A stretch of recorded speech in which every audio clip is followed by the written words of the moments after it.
Welcome to UCC 4th Annual Conference 2020. Welcome back to those who were with us yesterday, and welcome to everyone listening and watching throughout the entire world. The UCC Annual Conference is being conducted live virtually, and we hope to go on with this until the end, which is supposed to be at 1 o'clock. I am now going to take an opportunity to acknowledge the presence of the following persons. Dr. Winston Adams, Group Executive Chair, Mrs. Geraldine Adams, Deputy Executive Chair of UCC Group of Companies, the Most Honorable Professor Sir Kenneth Hall, Chancellor, Special Advisor to the University Board of Directors, Professor Gale, University President, Professor Bernadette Warner, Senior Advisor, Institutional Effectiveness Director, Dr. Donald Roons, UCC External Board Member, Professor John Fulton, Director, Postgraduate Research, University of Sutherland, Pastor Samuel Lewis, University Chaplain, Dr. Yvonne Dawkins, our Associate Vice President, Academic Affairs, Mr. Marvin Eyre, External Board Member, Mrs. Indra Prasad, External Board Member, and the Honorable Dr. Dorothy Pine McClarty, OJ, External Member of Board, Mr. David Wan, President, Jamaica Employers Federation, Mr. Arnaldo Brown, Attorney at Law, UCC Legal Officer, Danny Roberts, CD, JP, Head, Hugh Lawson Shearer, Trade Union Education, Andrew Spencer, Dr. Andrew Spencer, CEO, Tourism Product Development, Dr. Delroy Chevas, Visiting Scholar, UCC, Mrs. Paula Roden, Lecturer, Department of Maths, Mr. Kurt Brown, Lecturer, Department of Business, Sandra Broomfield, Director, Online Programs, Shauna K. Porter, Lecturer, Department of General Studies, Tamari Rob Duncan, Compass Manager, Ocho Rios Compass, and Peter Ndaja, not Anne, Peter Ndaja, Dr. Peter Ndaja, Head of Mathematics Department, and Mr. O'Neill, the immediate former President of the Student Council. I now begin by asking for the singing of the national anthem. So let's stay alert for the national anthem.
Be seated.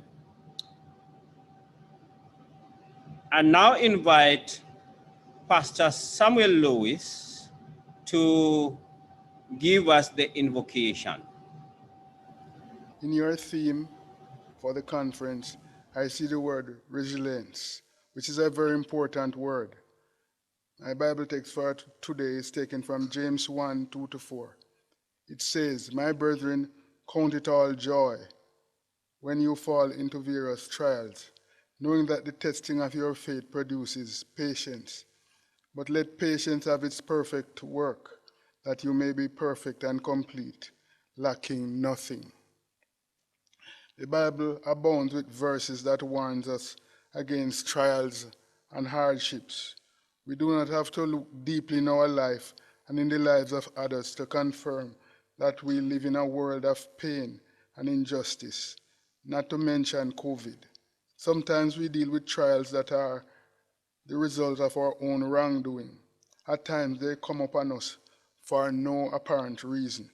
Today's text reminds us that there is a purpose, meaning, and reason for the misfortunes and adversities in life.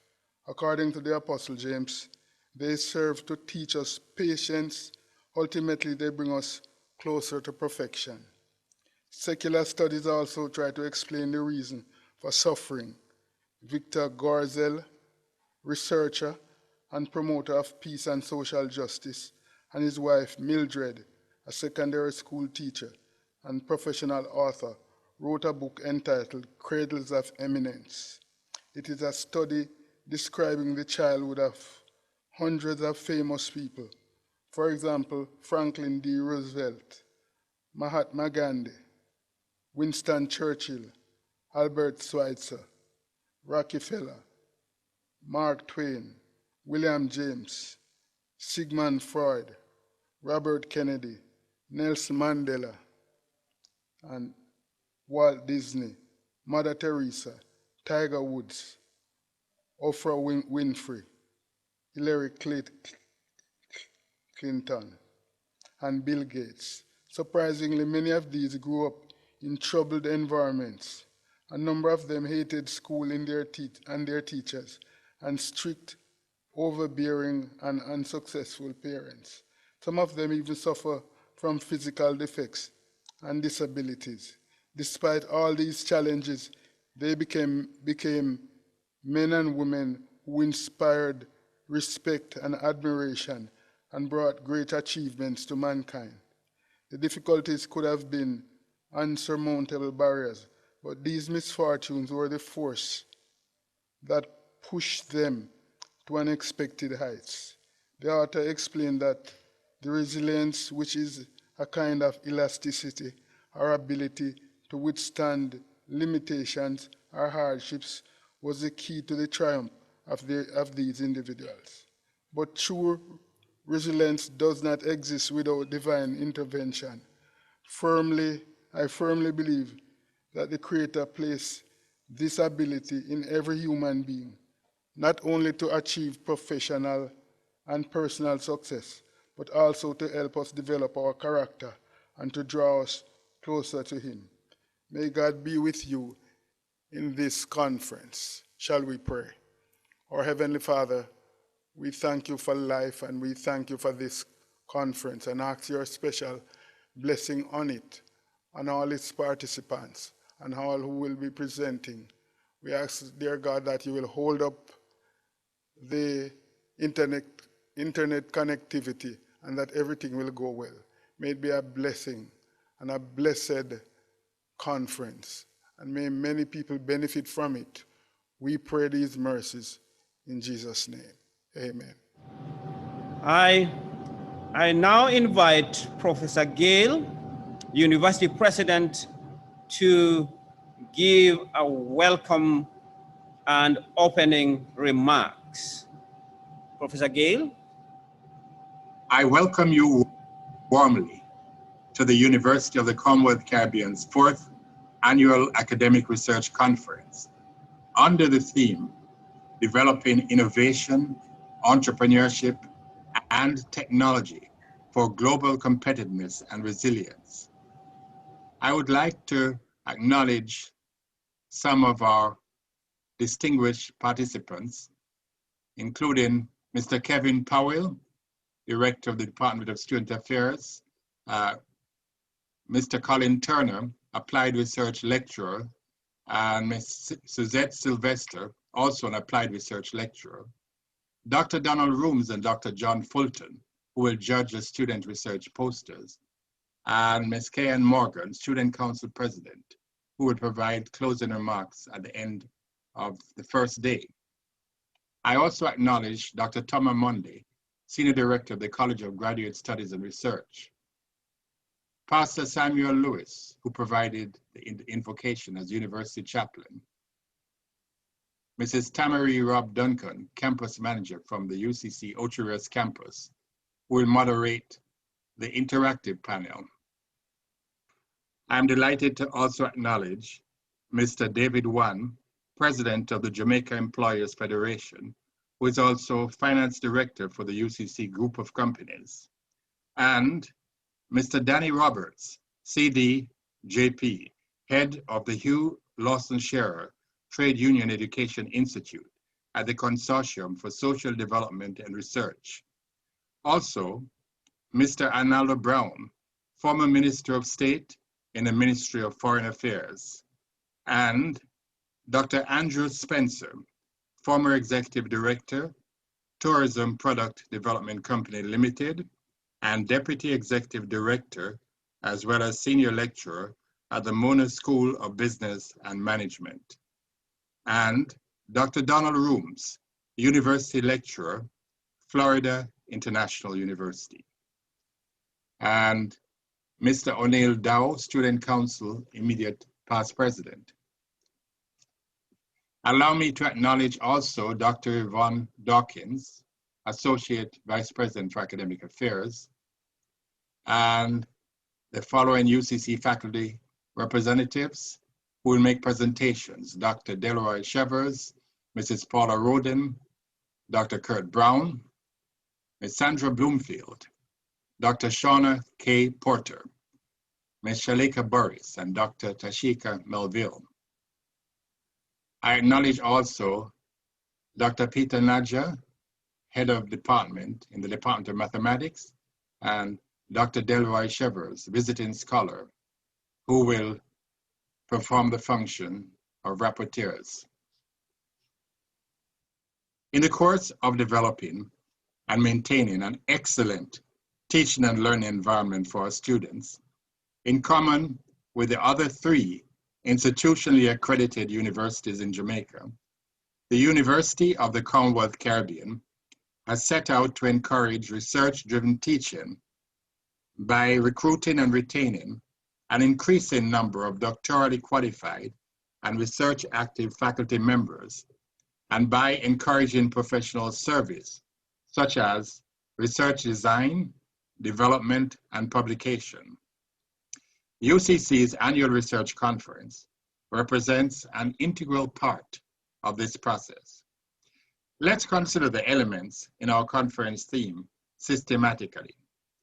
First, innovation, consisting of the design, development, implementation of new or enhanced products or services or systems or organizational structures or business models or engineering processes, all in order to create new value for customers or other stakeholders, as well as one's institution. Innovation often involves the practical application of an invention, which may be able to make a meaningful impact within a market or a society. Innovation may be marginal, incremental, systemic, or disruptive. An innovative idea should meet a specific need and be replicable in a cost-effective manner. It was within this context that a year ago, UCC launched our Center for Innovation, Entrepreneurship, and Technology at the 3rd research conference in this series. Having mentioned this UCC Center, which is now bringing students and faculty members together in ways intended to encourage innovation, let's touch on the theme of entrepreneurship in turn. When combined, entrepreneurship and innovation, especially when disruptive, can generate significant value and can drive sustainable socioeconomic, technological, and organizational development. Entrepreneurship involves the identification of a valid business idea and arrangements to secure and apply the resources needed to establish a business to leverage this idea by means of product, process, or service innovation. An entrepreneur discovers potential new opportunities, then evaluates them, then exploits these opportunities if practicable and cost-effective, and consequently creates innovative markets.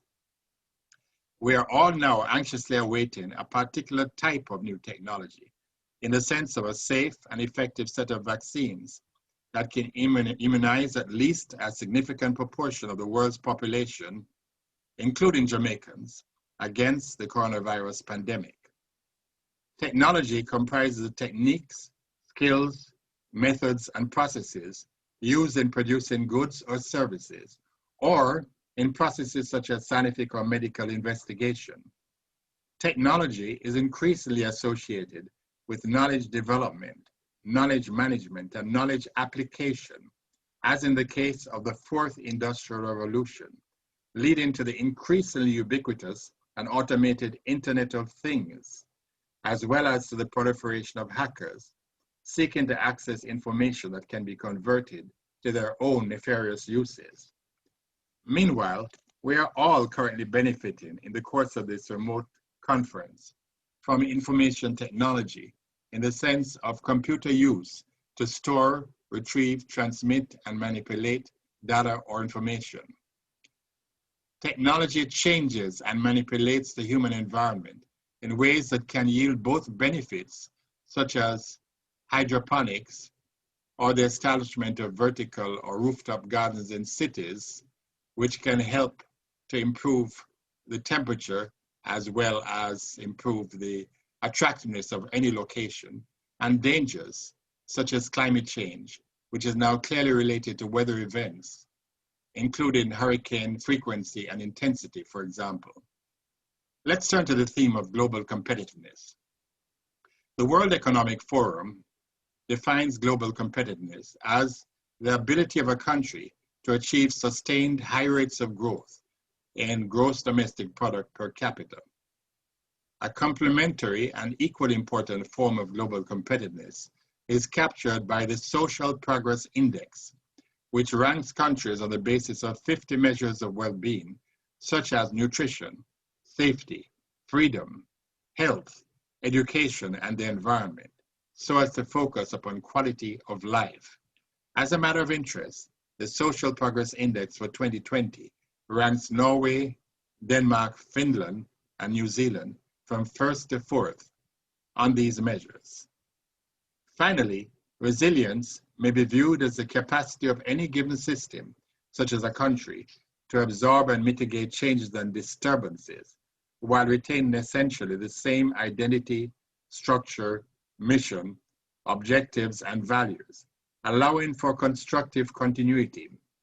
Resilience balances and integrates persistence as well as change in an integrative cycle.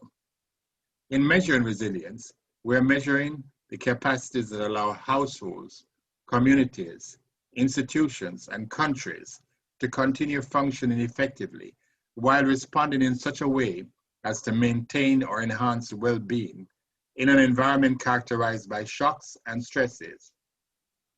When sufficiently robust, resilient systems can even benefit from such shocks and stresses.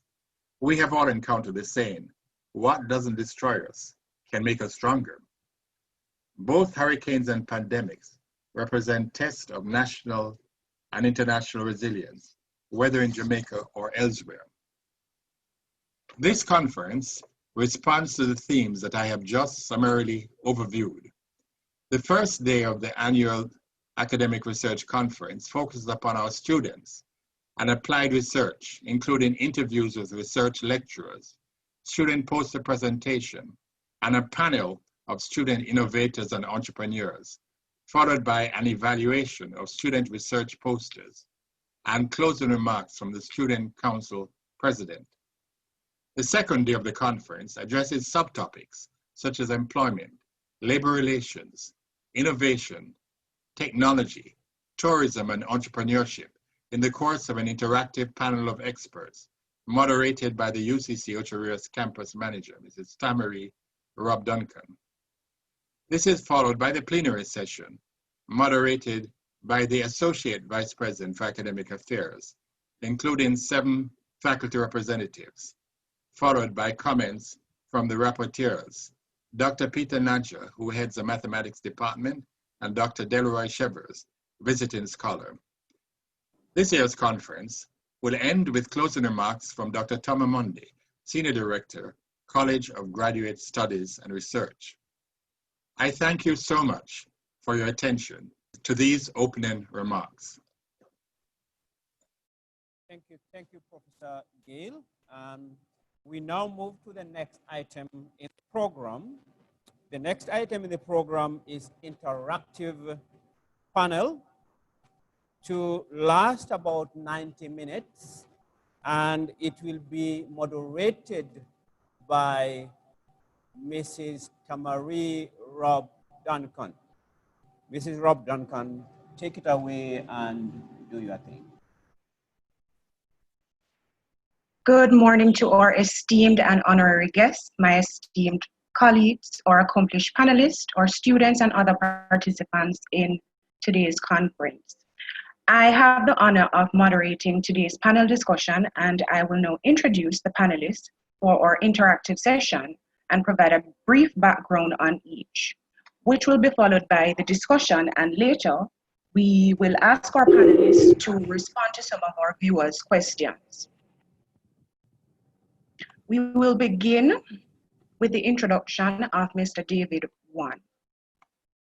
Mr. David Wong serves as the president of the Jamaica Employers Federation and our very own Group Finance Director. He also serves as the chairman of the board of Bellevue Hospital and the Audit and Conduct Review Subcommittee of the board. He is a member of the boards of the National Housing Trust and Development Bank of Jamaica.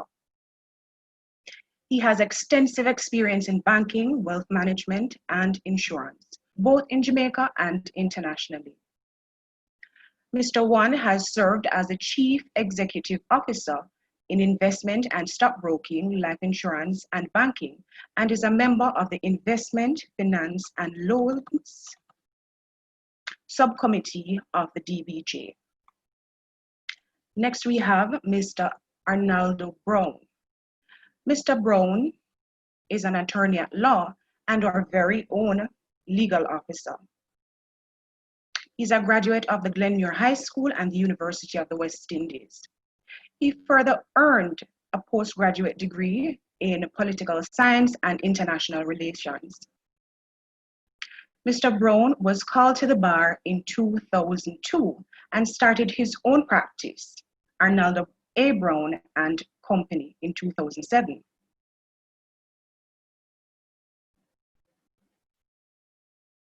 He has served in the public service in several capacities, including former Minister of State in the Ministry of Foreign Affairs and Foreign Trade, and was appointed January 2012, legal consultant for the Jamaican Constabulary Force Review Panel 2008 to 2009, member of the Jamaica Justice Reform 2007 to 2008, senior consultant to the Ministry of National Security 2006 to 2007, director of the National Insurance Fund Board 2005 to 2007, chairman of the Pharmaceutical Appeals Tribunal 2005 to 2007, senior advisor in the Access to Information Unit in the Office of the Cabinet 2005 to 2006, special advisor to the Minister of Development 2003 to 2004. In addition to all of those accomplishments, Mr. Brown is a family man and an avid football fan. We will now move on to Mr. Danny Roberts. Danny Roberts, CD, JP, is a senior lecturer and head of the Hugh Shearer Labor Studies Institute at the Consortium for Social Development and Research at the Open Campus of the University of the West Indies. An ACPEEC scholar, Mr. Roberts is a graduate of the University of the West Indies with a BA with honors in communications with social sciences and a Master of Philosophy in Government. He was the recipient of Jamaica's fourth highest national honors in 2009, the Commander of the Order of Distinction, CD, for his contribution to the trade union movement, and was appointed a Justice of the Peace for St. Andrew in 2011. In 2019, he was honored by the Ministry of Labor and Social Security for eminence in the field of industrial relations and contribution to the tenets of the International Labour Organization, social justice and decent work. An expert in the field of labor and industrial relations, trade unionism and communication, Mr. Roberts has authored a number of book chapters and has written and presented dozens of papers on industrial relations, trade unionism, labor market issues, and sexual harassment. He has also presented papers on labor studies at workshops, conferences, and seminars locally, regionally, and internationally. He currently lectures part-time at the postgraduate level at the Mona School of Business and Management at the University of the West Indies Mona campus, and has lectured at the University of Technology and the University of the Commonwealth Caribbean.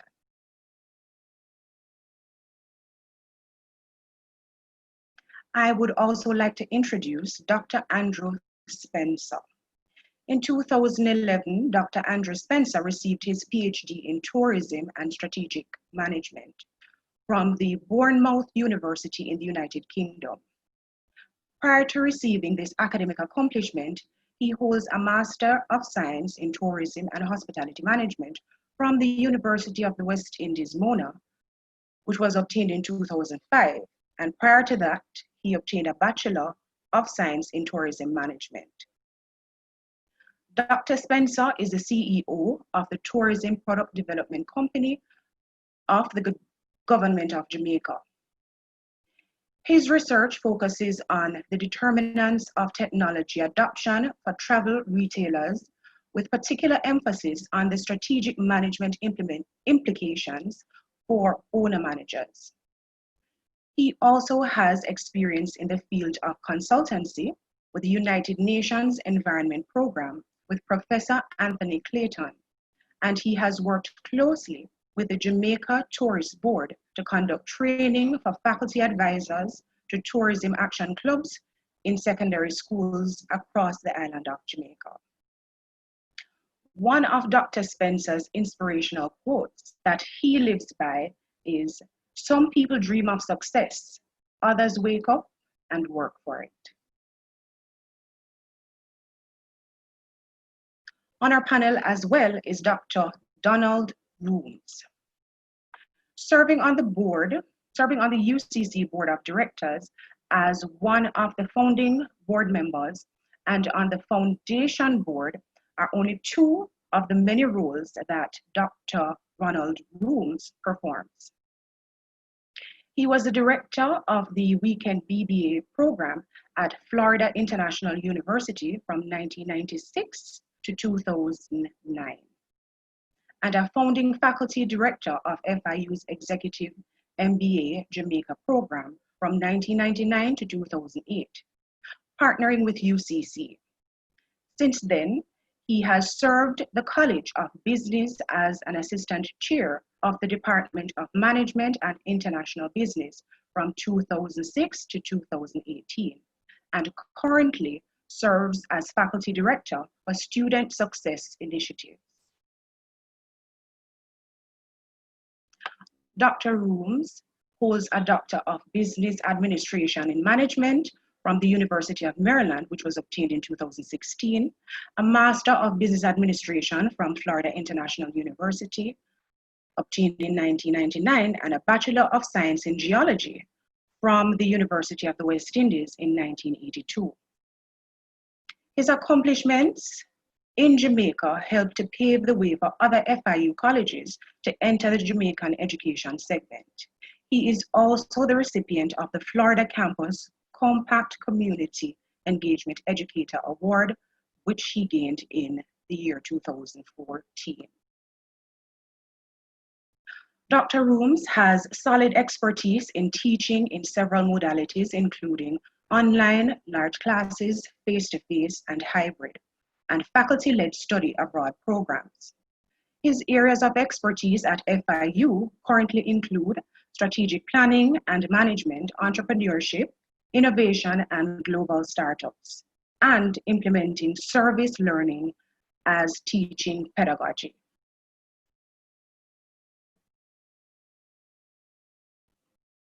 As you have garnered from their biographies, we have quite an accomplished panel today. We will begin the discussion, and each panelist will be given roughly 3 minutes to respond to these questions. And as I previously mentioned, we will then follow up with questions from our viewers.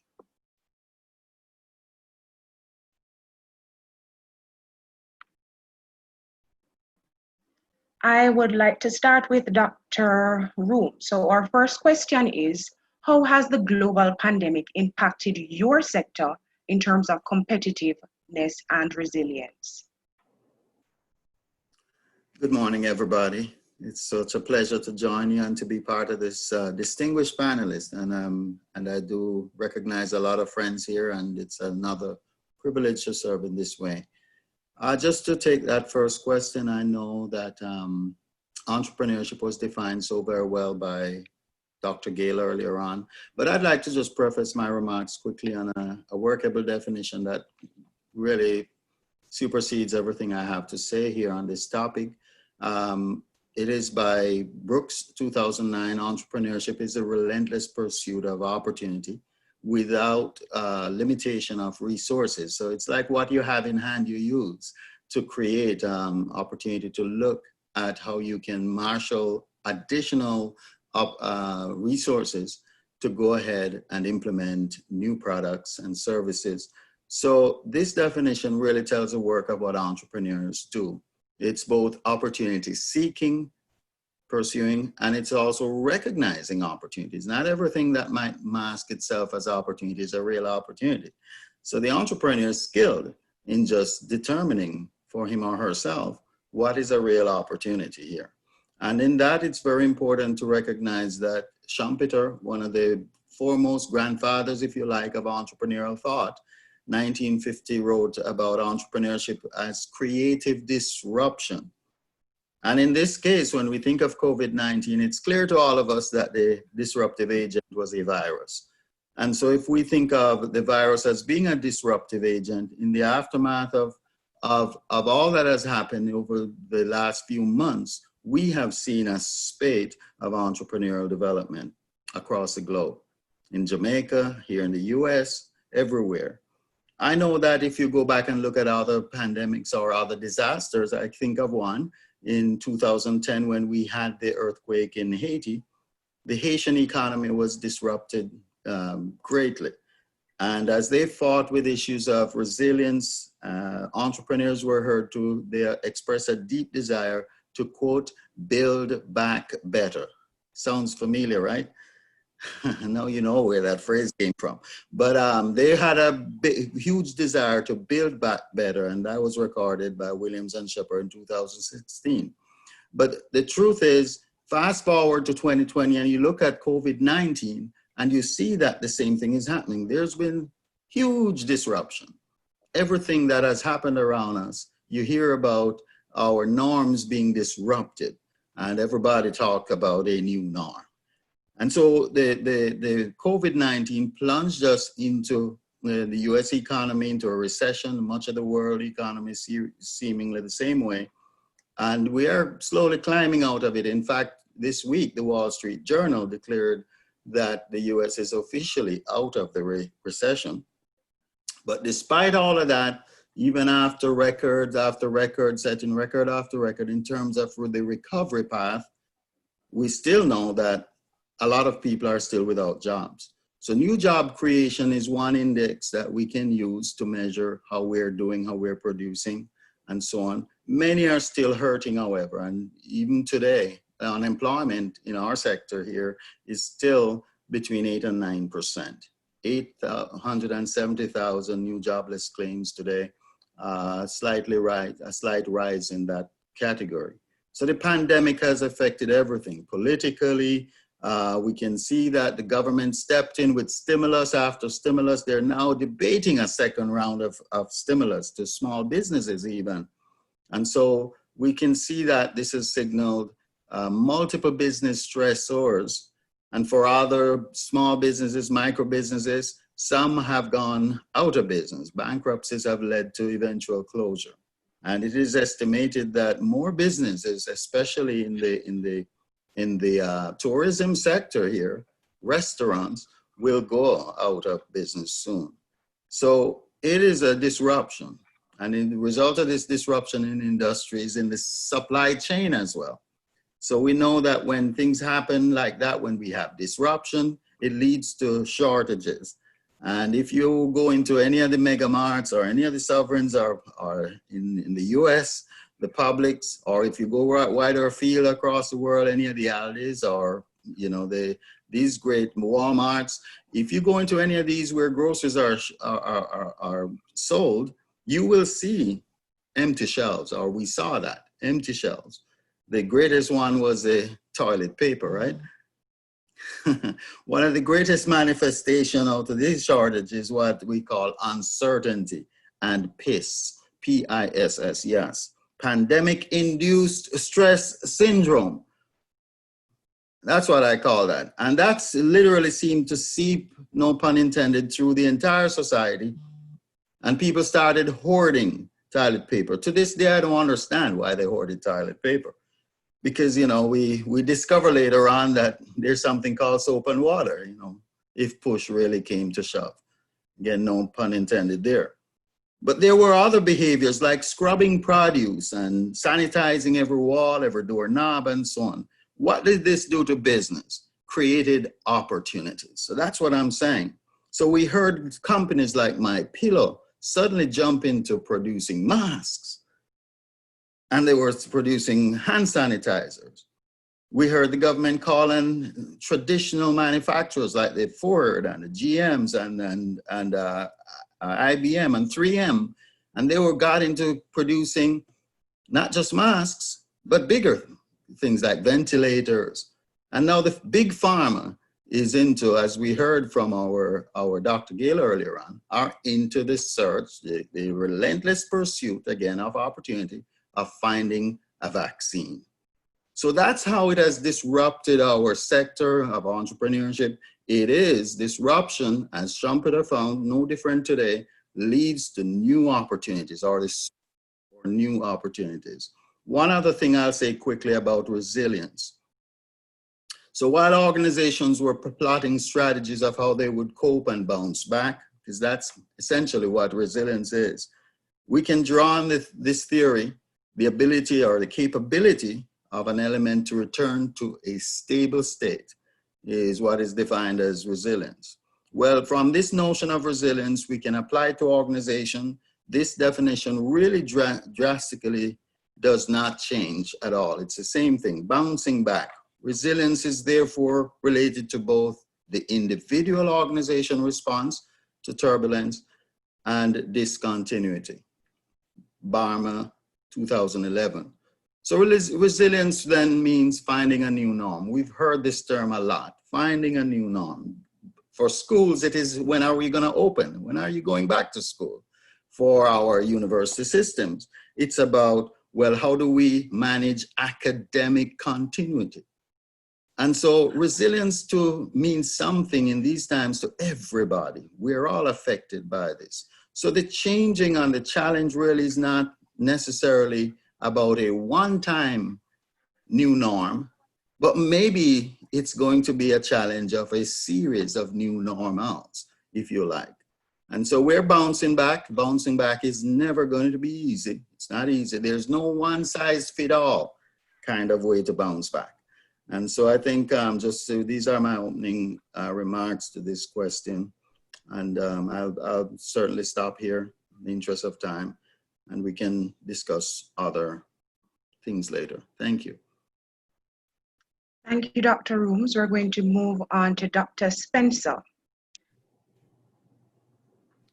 Again, the question is, how has the global pandemic impacted your sector in terms of competitiveness and resilience? Yes, thanks. First of all, thanks to UCC for inviting me to be a part of this very distinguished panel discussion. One of the quick corrections I will make, and I think the president got it correctly earlier, I just want to make sure that the audience is clear, that I am no longer the executive director of the Tourism Product Development Company. In fact, I'm now at the Mona School of Business and Management at UWI as Deputy Executive Director and Senior Lecturer.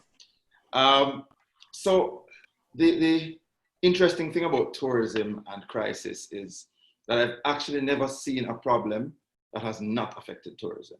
The truth is tourism has always been the industry first affected. Usually it takes the biggest blows up front. And in many cases, it ends up rebounding a little bit quicker than others, but that has some very specific characteristics surrounding it. I will say that if you think about how tourism was developing, for example, in Jamaica over the last 10 years, the growth was exponential. In fact, in the last 10 years, the growth we saw outpaced growth for the previous 50 years in terms of our tourism development. And this is not just growth and development with the tourism arrival numbers, which we understand there's a critical mass which has to be achieved, but more importantly, has to do with the earnings that we would derive from tourism and tourism's direct contribution to GDP. So up to the middle of 2019, to the end of 2019, the discussion was that Jamaica was entertaining 4.3 million visitors, earning $3.3 billion US, having around about a GDP contribution of about 10%, and employing over 300,000 Jamaicans. I think that's an important part of the discussion. But I don't think we can talk about the fallout as a result of the pandemic without really understanding if we're measuring tourism properly. I actually think we don't capture all that needs to be captured for tourism, because we talk about the direct, we talk about the indirect, but we rarely talk about the induced elements of the economy that tourism stimulates. So if we really look at the fallout, it is those 300,000 workers who are at home. It is the adjacent communities to the tourism concentrated areas that are suffering. It is the small shop on the corner that we're trying to promote in a place like Treasure Beach that's feeling the pinch. But I think most impactful is the fact that this pandemic and everything surrounding it is almost antithetical to what we've been trying to promote in terms of experiential tourism. We often say that we're trying to move away from enclave tourism, move people outside the walls of the all-inclusive hotels and into the communities. But the reality is that one of the consequences of the pandemic is that when the government decided to reopen the economy, one of the first restrictions was, one, you had to stay in your property. So it has set us back decades after trying to fix this issue of keeping tourism and tourism's impact confined to the walls of the mega players. And so it set us right back there, because in protecting your guests, in protecting your population, the level of mingling and interaction and the seamlessness that you would get from your typical explorer or drifter has now been eliminated. The other thing is, when you talk about making tourism for all, we've had to go as far as creating tourism resilient corridors. What that means, again, is that you've created these sterilized spaces within which tourists move. And the research tells us that as you look at the changing generations, what you're having are individuals who typically do not want to be confined to any one uniform area, but want to have the freedom to explore a space in the real sense. So the economic impact of this has been huge in terms of the multiplier effect. Certainly the social impacts have been huge. And I would hasten to say maybe the only winner in all of this from a tourism perspective is the ecological environment, because of some of the reduced activities in and around our tourism concentrated spaces. But moderator, so much more to say. You gave me 3 minutes for my opening, so I'll yield at this point. Thank you very much, Dr. Spencer. Also, I'd like to thank you for the correction. We're going to ask Mr. David Wong to respond to the same question. Good morning, Madam Moderator. Good morning. And morning to my fellow panelists and all the attendees to the UCC Research Conference today. I want to respond in the following way. Even though JEF has membership across many industries, I want to focus primarily on the financial sector, which is an industry I'm very familiar with. So I would say the industry, financial industry, on balance, has been more resilient than many other industries as far as the COVID virus. Now, why do I say that? The big factor in them being more resilient and how it has impacted the financial sector is that technology was already a huge focus and strategic priority for the financial sector. So you already had ATMs and online banking even before the virus and the pandemic, but the arrival of the pandemic hastened the expansion and improvement, and importantly, to get more of the banking customers to use it, because a good amount of the existing banking customers didn't use technology. They still insisted on coming to the branch. So the other issue, which is on the negative side, is that in the branches itself, the wait time has generally increased because branches are not allowed to have as many customers as they used to have at any one time. So if you drive past any of the large banks, you'll typically see a line outside waiting for someone to come out so they can go in. So service level and timeliness of service has decreased at the branch level. But in general, the banks have been quite resilient in not continuing service, especially to those willing to use the technology to access their accounts. Another domino effect, which is not a direct impact of the pandemic, but it is a result of it, the non-performing loans at the banks have generally gone up because many customers have experienced reduced business and are not able to service their loans as well as they could before. So that's been another effect of the pandemic. But in general, the banks have been more resilient than, let's say, manufacturing or other industries in terms of the resilience to the pandemic. Okay, so that's how I would describe the impact on the financial sector as far as the pandemic. Thank you.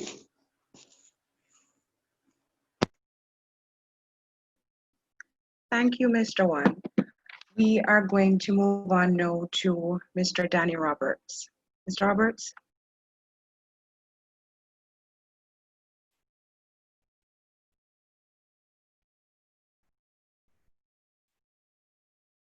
First of all, acknowledging that the impact of the pandemic perhaps has been felt more in the area of the social and economic spheres of our lives. And like previous crises, the 2008 global crisis, for example, the pandemic has had its greatest impact on the labor market.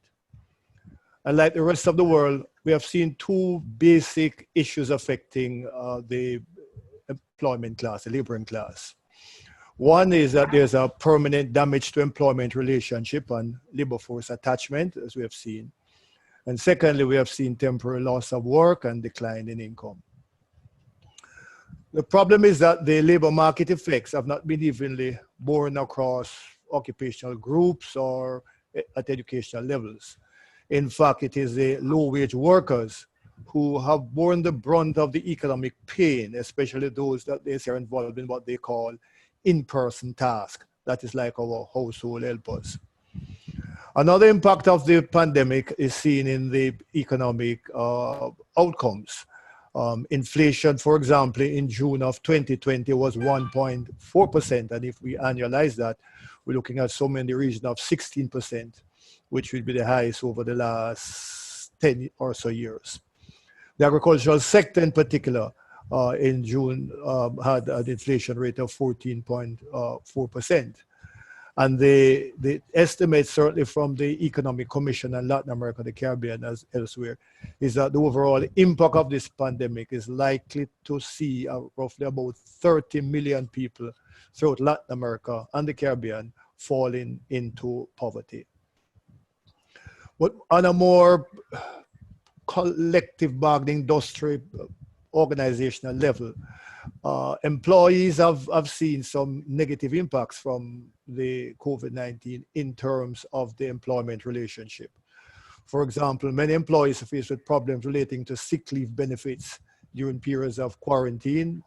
They are told that they are to either use their sick leave, or if none, they are to utilize their vacation leave or to remain at home with no pay leave. If they are to do COVID tests, they are expected to pay for the cost of that. We have seen those workers who work from home faced with added cost in relation to the cost of electricity and the associated costs with working from home. And there's no work from home policy that has been developed to guide that. Andrew spoke about the sudden stop in tourism. We recognize the fall in alumina price as two main areas which have generated income for the country. And so the unemployment figures are expected to fall further, certainly as the pandemic seemed to move into phase 2. And the bottom line in all of this, which I will address when we speak to the second and third question, is that perhaps more than any other time, and certainly in the last 10 to 15 years, Jamaica is set to be in a position where it is robust in terms of its fiscal and macroeconomic position to be able to respond to emergency situations like this. How they have responded, what has been the extent of response, obviously will be addressed in questions 2 and question 3. Thank you, Mr. Roberts. Now we're going to move on to Mr. Arnaldo Brown. Mr. Brown? Thank you. Now, the question has been posed in relation to how the pandemic has affected the various sectors that we represent. And certainly from the legal profession, that profession has also been affected in terms of at the height of the pandemic. At the height of the pandemic, thank you, getting the technology correct here. At the height of the pandemic, like everywhere else, there was a shutdown of the court system. And once that took place, then there had to be the rescheduling of matters. And you also had to find ways of reacting to the ongoing pandemic as it unfolds in terms of how would you now reopen the court system. And my point of departure is on the question of innovation. And I'm just setting the practical and the pragmatic context. Because a definition of innovation is not necessarily the creation of something that is new, although that is part of it, but is how you also respond in new ways and do things that you're accustomed to doing in different ways. And whilst we have the technological background and we have had the technological capacity to have hearings remotely, in the context of pre-pandemic world, that was less relied on. And in the context of the post-pandemic world that seems to be here with us for a while, there's been greater reliance on technology in terms of the use of audiovisual platforms, whether it is Zoom or other platforms that are available, because there are a number of them that are out there in terms of getting the work of the court done. And I want to also indicate that in relation to firms, law firms, there was impact on law firms in terms of the retrenchment of staff and also persons working remotely from home. And these are ideas that were always on the table, but never engaged until we have had the situation here where the pandemic has essentially forced us into a new normal. And I'd want to say that this new normal is also part of what I would call the innovative response. So in other words, the technology is there, the platforms are there, the strategies are there. They were not being engaged until we have been put into a situation of crisis. And I think that's a lesson that we have to draw in terms of how innovation sometimes manifests itself, because the reality is that it is not until we are placed in a position where we have no choice that we find within ourselves the creative solutions to the challenges that are before us. And I have been reading on this business here of innovation in preparation for this conference. And I want to channel Tamara John Korb or Kleinsberg. And what she's making the point is that everybody has the innate ability to innovate. So everybody is an innovator. And we have to find what is our innovative style. And we have to unlock that innovative style. And there is, in fact, an innovative quotient edge. Just as how you have intelligent quotient, there's an innovation quotient. And I believe in this particular period, one of the things that we would need to do is to administer this innovation quotient to every member of the team, to make them recognize they are not passive participants in the process of innovation and in the process of change, which innovation necessarily drives. So it is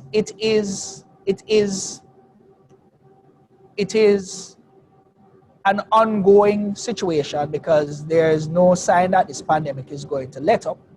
And the final point I like to make in my 3 minutes is that innovation is going to be critical in terms of our survival in this period. And we have listened to all the presenters before us in their respective sectors, speaking about the challenges that they have been facing because of the onset of the coronavirus. And that means that we have to dig deep to find the creative responses. And they are not necessarily new responses. And again, channeling Tamara, she makes the point that we use the term thinking outside the box. But innovation is not necessarily thinking outside the box. Sometimes innovation is about how do we rearrange that box. Thank you, Mr. Brown. We're going to move on to our second question, which is, what are the strategies that have been used or are currently being used to address these issues? I'm going to start with Mr. Brown. You're already on the screen, so we're going to start with you. Right. Well, thank you. Well, you know, and I spoke about some of the strategies. Again, my point of departure being innovation, and we see them in front of us. So, for instance, as we learn about the coronavirus and how it is transmitted, we have had to adapt. We have had to employ strategies that would allow us to keep our economy going, because we are faced with an obstinate choice. If we lock down entirely, the economy is going to crash. Businesses are going to fail. And again, my colleague panelists have indicated that that has been happening. So how then do we live with this virus? How do we survive with this virus? It means that we have to find strategies. And some of these are pragmatic strategies. This conference is virtual. It is a strategy. We are online. In the room where I am, there are posters indicating where people are able to sit. That is a strategy in terms of how you maintain safe distance, but at the same time, you're able to carry on with the work that you are intended to do. And there are other approaches that no doubt will emerge over time. The wearing of masks, as an example. Because again, as we learn about how the virus is transmitted, we have steps that we can take that will allow us to mitigate and at the same time be able to continue to operate the economy and to operate our lives in a very viable way. So I believe, these are practical and pragmatic. And if we go back into the court system again, the reliance on technology, remote technology, granted, as I said, some of these things are not new. But because of the onset of the virus, we have now relied on them. And the final point I want to make, for instance, the stocks and the currency of a platform such as Zoom has gone up exponentially. It has been around for several years, but the onset of this crisis has allowed us to pivot and to find strategic ways of surviving. Thank you, Mr. Brown. We are now going to ask Mr. Wong to respond to the same question. Okay, thank you, Madam Chair. The strategies employed by the financial sector to respond to the crisis, I think one of the most important ones is how do you deepen the penetration of users willing to use technology to access banking services and to try to avoid being in the branch. That's one element. There will always be persons having a problem to resolve or some other issue why they need to go to the branch. But the strategy is, let's educate the customers, especially those that don't use the online services, to how easy it is and how it makes your life easier. So you get a higher level of customers using the technology to access banking. And that's been a push from even before the pandemic, but now it has heightened that push. Another initiative that's being pursued jointly with the authorities and the banking sector, it's not come to fruition yet, but I think it will bear some fruit. And that is an initiative to reduce the know your customer thresholds for certain categories of customers. For example, not everyone has a driver's license, not everyone has a passport, and you find that some of these persons without the proper picture ID find it challenging to open an account to use at the bank. And what that does, it forces them, for example, to come in with a paper paycheck to cash. It's cashed on the bank, so the bank is obliged to cash it, even though that person has no account there. So if they achieve this lowering of the KYC thresholds for certain types of persons who don't have all the required KYC, it will open up the ability to have a bank account for a cohort of persons that currently don't have a bank account. And that will also help with the amount of people trying to access your service directly in the branch. So that's another strategy being pursued. And all the usual IPC, infection prevention control, the banks are all going through that. One of the challenges is, for example, teller stations were fixed. And if those teller stations are not the right distance between, you have to pull out and replumb, etc. So it becomes even more complex when you're dealing with 45 branches like the larger banks versus a bank with 1 or 2 branches.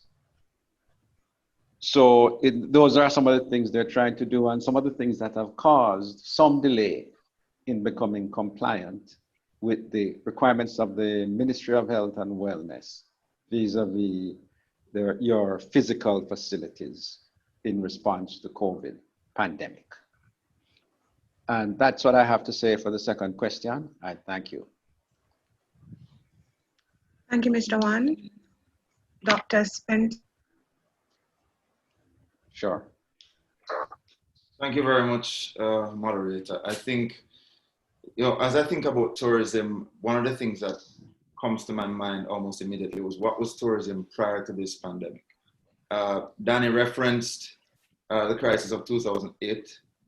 We would have had the crisis of the late 70s into the early 80s. There are a number of things that tourism had to reel from. There was 9/11, there are a number of things, and tourism has always come back strong. But one of the things I recognize about Caribbean tourism, and this is going to be very important moving forward with strategies, if we forget for a minute why our tourism is successful, then we'll never be able to pivot and create the right strategies going forward. It is our people, has always been the people. And the reason why Jamaica, for example, boasts a 42% repeat visitor statistic. When you do the research, it goes right back to the warmth of the people. So a lot of that will have to be the reconditioning of the minds of our people to take a certain sense of responsibility. So we've created fantastic protocols.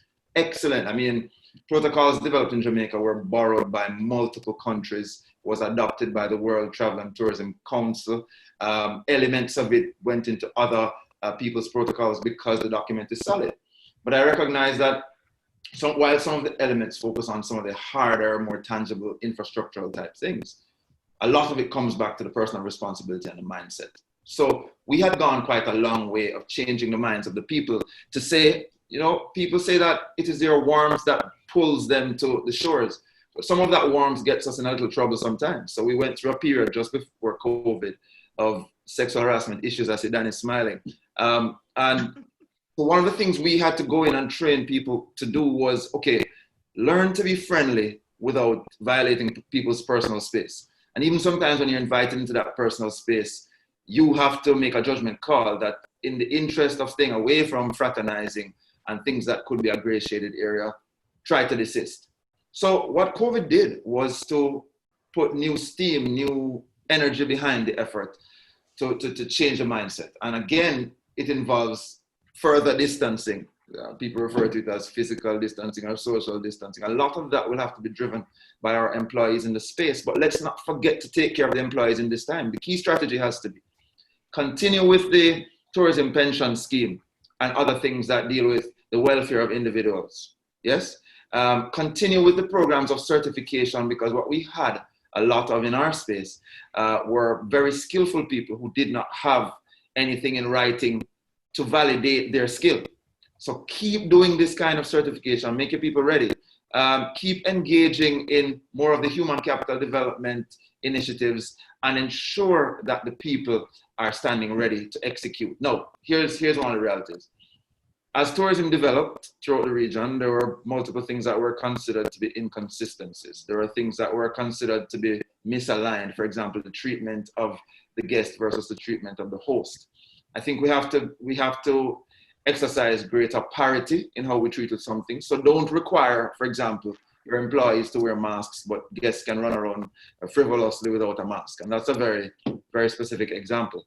But it is a sense of ensuring that what we do for our guests must be perceived by our locals to be done for them. So a safe space for our locals first, and by extension, it will be a safe space for our guests. A place that benefits the livelihood of our locals first, and then it can be a welcoming, warm place for those who visit the shores. So I think I'm making a point here about investing in the people. I think the time is right to do that. I think we have multiple months ahead of us, which will see the low occupancies that we've been seeing. Most of our hotels actually need to operate at about 70% occupancy to break even. Most of them are now operating at 25%. So it tells you where we are, and it gives us the opportunity to reshape, to remodel, to change the mold in a sense, and to catapult into a bright future. I actually believe that in about 2 years, we're going to see a level of growth that we haven't seen before. I've been on record saying that. But that will depend on how well we retool. That will depend on who is first out of the blocks in identifying those key elements of innovation, as Arnold pointed out, which will need to be tapped into now. It cannot be next year, it has to be right now. Thank you, Dr. Spencer. Mr. Roberts. Thank you very much. Well, Andrew has raised some very important points, some of which I'm going to speak about in response to question 3. But be that as it may, the strategy that has been employed to address the impact on the labor force really has to come from the government. And there have been 2 basic responses. There's been an immediate response when the crisis hit, and there has been a more long-term response through the establishment of the COVID recovery task force. But let me speak to the immediate response, which was June 20. And that response covered a range of issues, tax measures, social and economic support, and health expenditures. Some of the measures which are outlined was a reduction in the rate of GCT by 1%. Obviously, that would be of benefit to the labor force. Tax credits for small and medium-sized enterprises, a $16 billion spending stimulus through what the government calls in the CARE program, the grants for path beneficiaries and small operators in the tourism sector in particular. And there's also a cash grants for employers in tourism if they continue to retain employees who are working $1.5 million or less. The problem that we have, of course, is that in many respects, these programs are one-off payment programs. And when you look at the response of other countries, they were much more sustained and provided a basis for more long-term development. From a labor relations standpoint, I was a little disappointed by the fact that the Ministry of Labor provided no policy guidelines to deal with some of the issues I mentioned in response to the first question, like the sick leave, layoff. Yeah, somebody. Sorry, yeah. So I was disappointed. There's a feedback. Host, can you mute somebody's mic, please?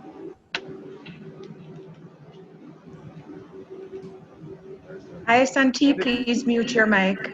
Yeah. Okay, so that my disappointment was the fact that the Ministry of Labor did not provide any policy guidelines to address some issues which were raised, issues of how you treat with sick leave, how you deal with layoffs, redundancy, work from home, etc.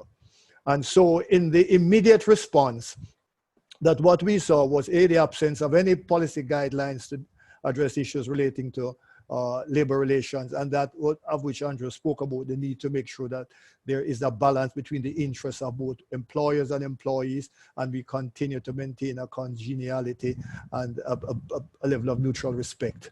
No guidelines were preferred, and in fact the Ministry of Labor sought to appeal to the good sense of businesses to ask them to treat their employees fairly and compassionately. Regrettably, in many instances, that did not happen. The second response was the establishment of COVID task force. Now, again, Andrew made a very important point about the need to have the involvement of all stakeholders in this. Now, the composition of that task force had something like 7 ministers of government, 14 private sector leaders, 4 public sector leaders, 1 trade union representative, 1 gender specialist, and a member of the academic community, Professor Wind, who had actually retired some years ago. So it's not surprising, therefore, that when you look at the strategy in the recovery task force, that it placed great emphasis upon the economic aspect of the recovery, and less upon what has been mooted by the World Bank, the ILO, the Inter-American Development Act, ECLA, that the response to COVID-19 has to be people-centric, has to be built around people's response. So when you examine the report, there is some mention, of course, of social security protection, labor market reform, legislative reform. But these were just mentioned. There was the absence of any kind of an analysis. There's no specific recommendations as to how we address issues relating to job security, about employment practices, etc. And therefore that really is going to create a problem. Again, I will speak to that more fulsomely in response to question 3. But I end just by referencing 1 or 2 Caribbean countries who have adopted quite a different measure. Belize, for example, had amended their regulations to make special provisions for sick leave during the COVID period. They had provided medical coverage for all persons laid off during that period. And importantly, their Minister of Labor had to ratify all termination of employment during that COVID period. Again, I make the point, A, we had no such policy guidelines or recommendations come from Minister of Labor. And remember, I said in the response to the first question, that perhaps more than any other time, Jamaica was in a position to provide with the financial sound financial and macroeconomic background to provide a much more robust, long-term and sustainable response. And address some of those in question 3. Thank you. Thank you very much, Mr. Roberts. Now we will be moving on to Dr. Roons. Yeah, so thank you for the prior responses. Some of my colleagues have really entered into some of the areas I wanted to cover, so I'll go quickly through it. How do we respond? If you are going to be competitive and resilient after this, it's really about a shift, making the shift. As Dr. Spencer said, being able to pivot, to make a significant shift in a direction that you thought you wouldn't be at some point. It was not your main line. But however, the focus, even as I heard Danny's mentioning just now, is about people. It's to focus on people. So a lot of what you have to do is rethink who are the people I serve, rethink who my employees are, people who helped me get to where I'm at now. So for what we're seeing here, just listening to all my fellow panelists, is that the matter of entrepreneurship crosses all sectors. So entrepreneurship is something that we see at every level, and disasters just really put us in a position to make that pivot when we have done certain things. So what are some of these certain things? I go back to entrepreneurship theory. One of those theories that I want to address is preparation, theory of adequate preparation. So the idea of adequate preparation in entrepreneurship theory is really about being in a position to make the pivot. So you invest in education, as Dr. Spencer said. You invest in certifications all the time. If you have a strategy, a long-term strategy of paying attention to your people and what matters most, people, then you'll be better able to make that pivot when the time comes. So Bruce Terkel, a famous brand marketing expert, wrote a book called It's All About Them, All About Them. And he says what matters during a pandemic or crisis is that you don't worry so much. I mean, we all worry about being hurt and so on, but we have to quickly pivot, take our minds off the hurt and put it more on the people who are being affected, to care about the people we serve and how we're responding to our customers. How, in my area at FIU, how am I responding to students? How are we responding to those we serve? At FIU, in a matter of 24 to 48 hours, we moved over 300 courses to remote learning. Why? Because we were ready. Back in 2001 to 2003, we made a major investment in online learning. And a lot of what we were doing was already in online learning. We had Zoom technology, Microsoft Meets, and all that. We had that in place already. So we were able to pivot. We don't just get lucky, folks. Business luck exists, but it exists in as much as entrepreneurial theory says you're prepared.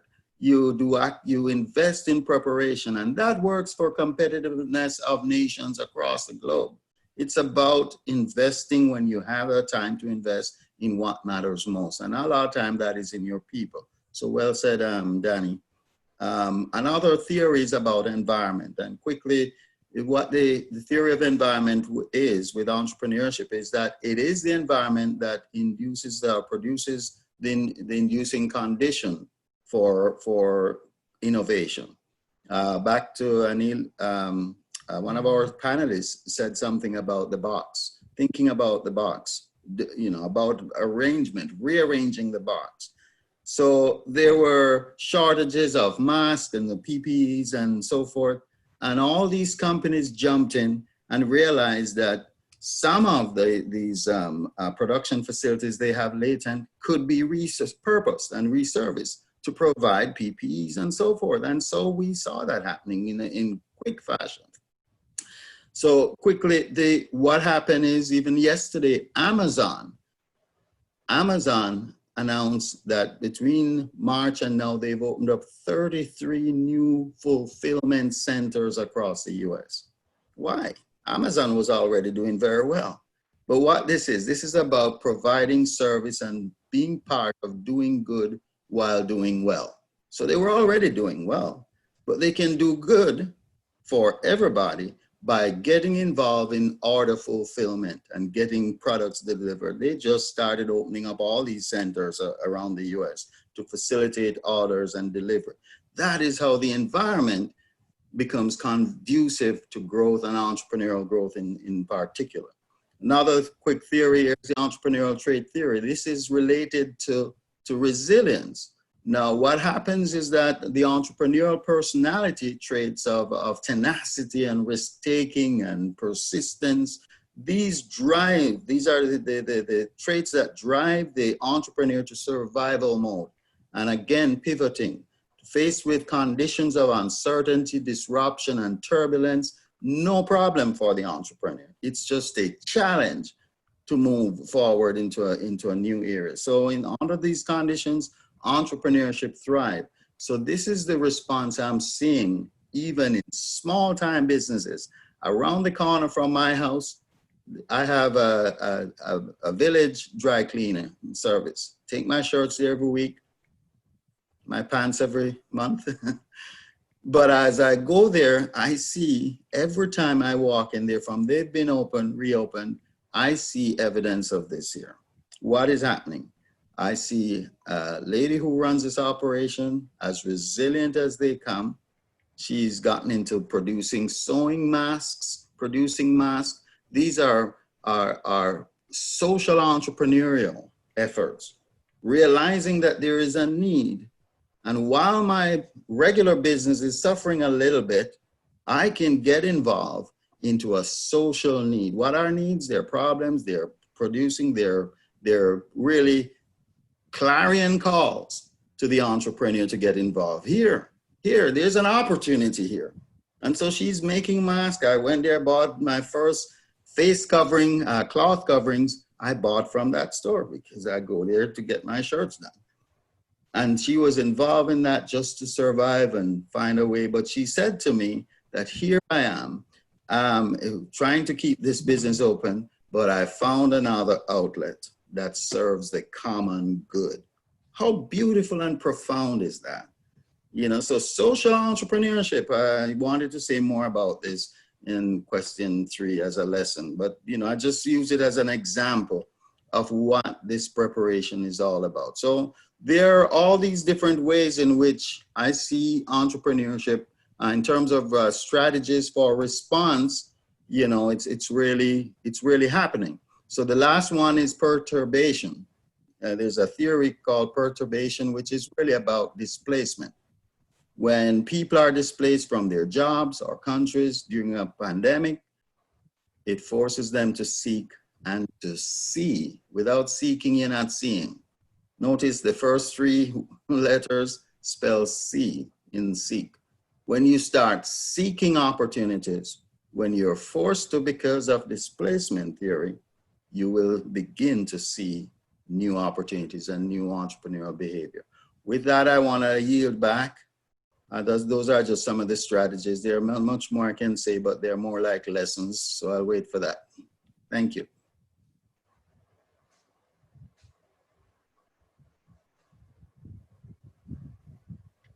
Thank you, Dr. Roons. Now we're going to move on to our third and final question for the discussion prior to sharing some of the questions our viewers have asked. What has your sector been learning from the experience, and what are some of the implications for future planning? We're going to start with Mr. Wong. Thank you, Madam Chair.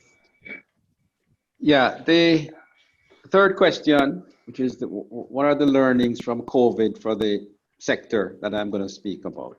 I want to highlight a couple of things. First one is, and this is not common only to the financial sector, but to all industries, but it's so important that it has to be mentioned. Every company has to update their disaster recovery plan, because I can tell you, I've not seen one that existed before the pandemic that had a section to do with the response to pandemics.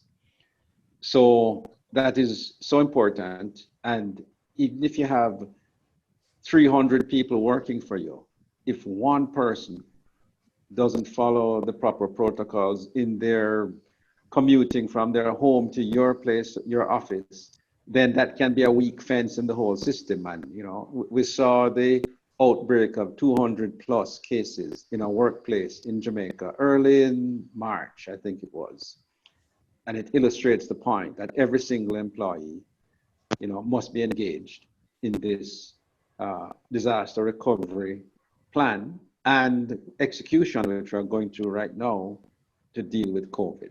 So that's one, the updating of disaster recovery plans. Two, I think the financial sector, even before the pandemic,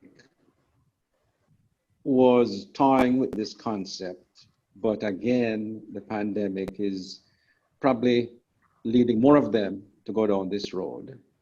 And it has to do with how do you serve your customers conveniently without your company having to invest in the bricks and mortar in all the, especially secondary communities in Jamaica, to get your services out to your customers. And the concept is agency banking.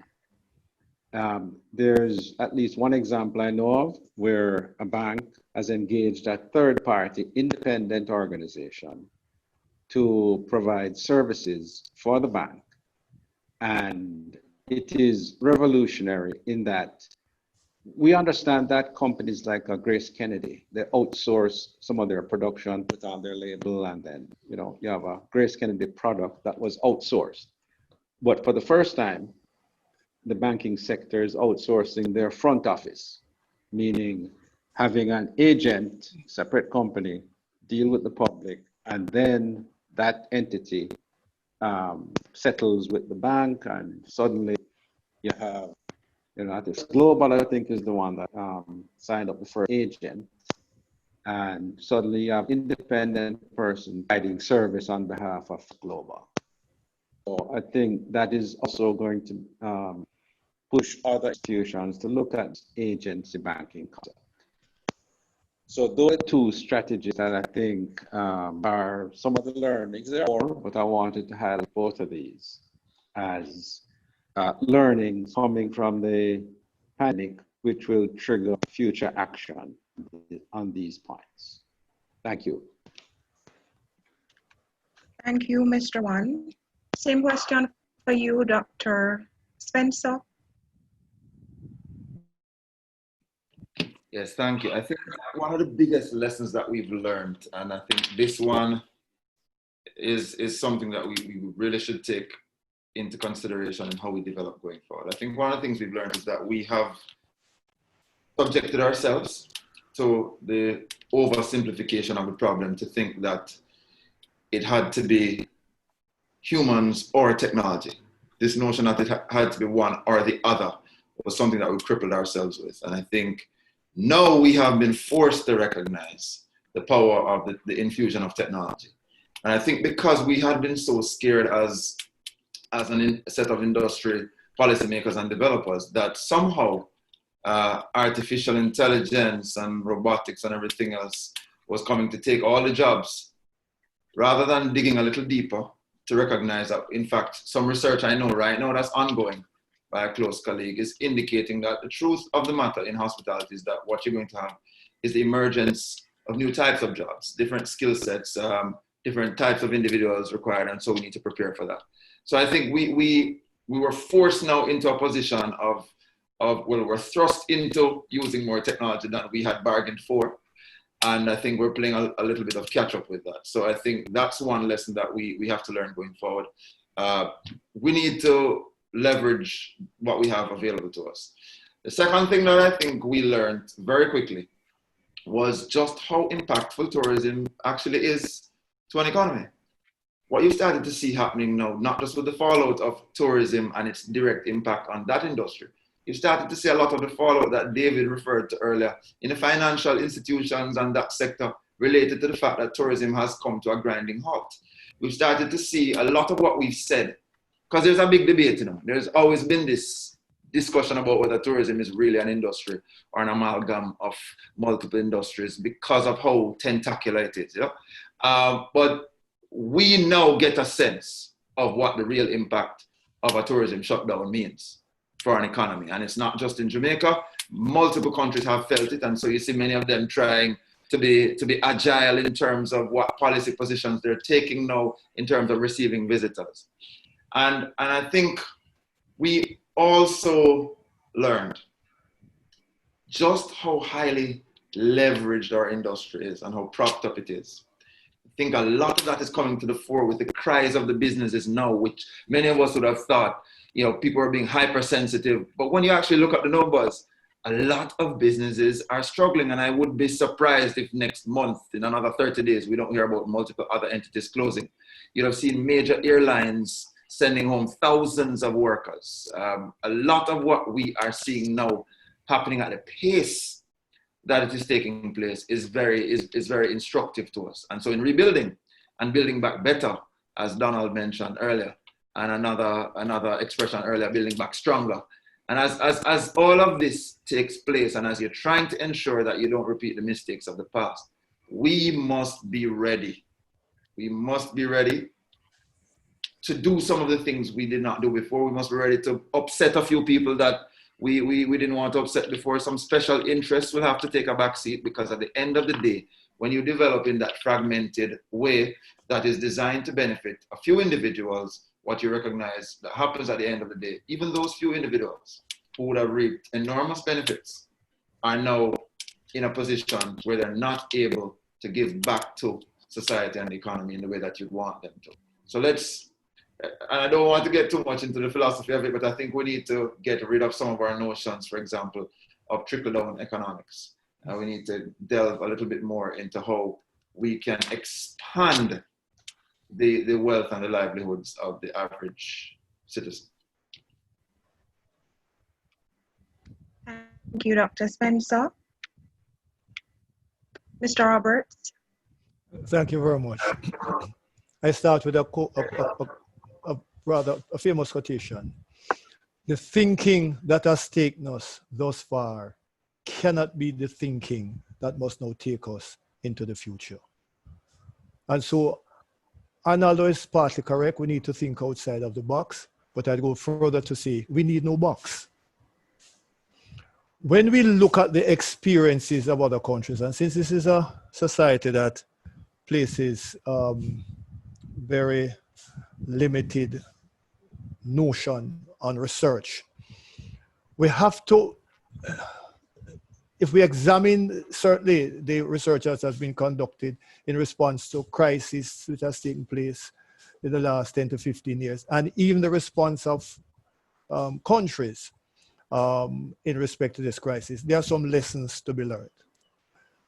One of the first lessons, again, coming from a most recent research done by the International Labour Organization, it says that countries like Jamaica, with a high degree of informality, with weak employment safeguards, and a heavy dependence on the service sector, are going to be the countries that is going to have the longest road to recovery.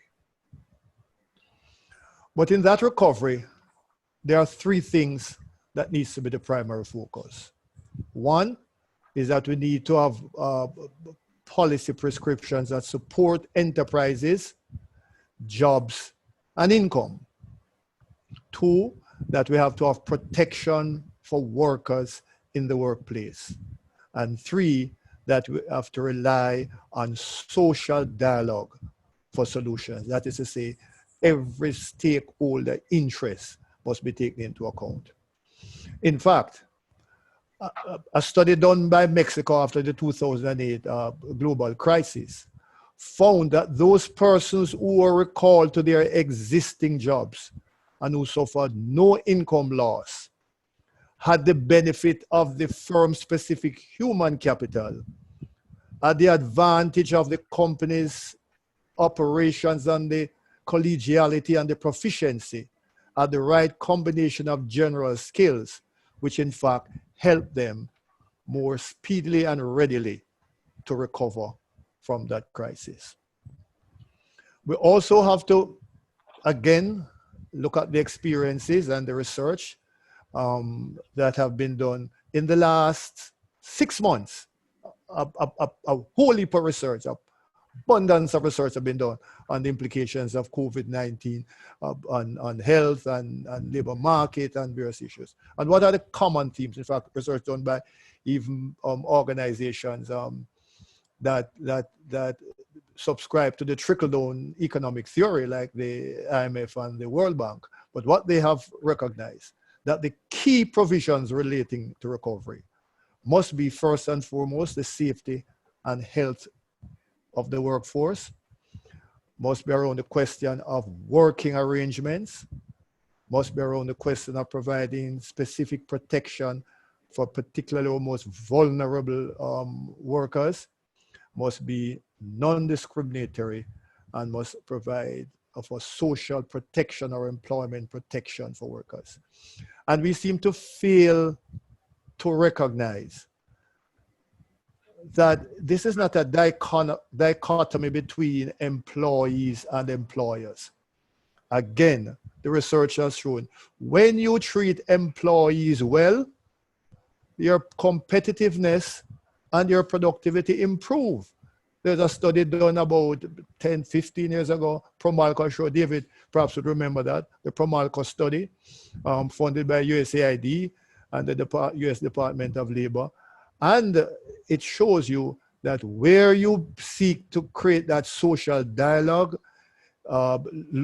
show interest in the welfare and well-being of your workers, have policies that create a sense of justice and fairness, that your productivity and efficiency and competitiveness take off. We need to move out of this mindset that we are setting up a contradiction between employer and employee, and recognize that we are all one with different functions to perform, and that if we treat people like human beings, if we recognize the centrality of the human person and deal with issues relating to dignity and respect, particularly for us here in the Caribbean region with our history and circumstance, that it will certainly provide a basis for a robust, sustained recovery. But if we continue to harbor the old thinking, if we continue to do more of the same and expect to get a different results, then certainly we will not be counted among those many countries that have learned from the crisis and that has turned it into an opportunity. I believe we have the capacity, however, the resilience, the intelligence to be able to do that. But we need to deepen our own research capabilities, utilize our universities much more in coming up and helping us with solutions to a problem. And as I mentioned, even this COVID task force, one academic on it, one who had retired, excellent person in Professor Wayne, 14 private sector leaders. It really does help our cause. Thank you very much. Thank you, Mr. Roberts. Mr. Brown? I'm gonna use again as my point of departure the justice system. And we are talking about what lessons have been learned because of the onset of this pandemic. And I'm also going to use as my point of departure the issue of innovation, which I spoke to earlier. So there's a conversation that is emerging now about jury trials. And it's interesting because this conversation has arisen in the context of the pandemic, but is a conversation that was happening before the pandemic. Because one of the challenges that have been identified in relation to the backlog of cases and the disposal of cases and the rate at which cases are disposal is the availability of jurors. So I suspect because of the onset of the COVID-19 virus, the view is now being explored whether to dispense with jury trials entirely. And the argument, of course, has to do with the restrictions on the number of persons that are allowed to gather at any one time. But bearing in mind that a jury can range from 7 to 12 persons, based on the restrictions that have been put, I don't think that would be in violation, because at one point we said 10 people, and then at another point we said 15 people, and another point we said 20 persons, depending on whether the virus is spiking or it is flattening out or not. Now, this again is where I believe technology comes in, so that the response is not to dispense with jury trials, in my view, but to use the technological platform that is available to approach jury trials differently. And, you know, to use an example from pop culture, this pandemic shut down all the shows, whether it was the late shows or the talk shows such as Ellen DeGeneres. And she recently went back on live TV. And if you know the format of her show, it carries a live studio audience. But because of the pandemic, you cannot have persons in the studio above a certain number. So what they did was to get monitors that would now project those persons virtually into the studio. So you were having a live audience, but not with live bodies in the studio. So for those persons who are contemplating the abolition of jury trial on the basis that it is not a right, I would say before we get there, let us look at the use of technology that is available. And that brings me to another point in relation to innovation. There's a lot of conspiracy theory around the advent of 5G technology.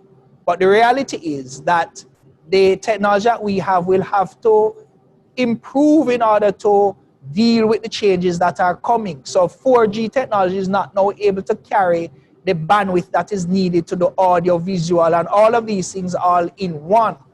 And I believe that we have to have, as Danny Roberts is saying, we have to have persons who are critical thinkers, who are researchers, who can get us scientific evidence and fact to debunk some of the mythology that is out there. And if it is in fact that, you know, 5G exposes us to high levels of radiation, how do we correct that? Because the reality of the situation is that we're going to need greater technological access in the world that is coming on, in the world that is unfolding before our eyes.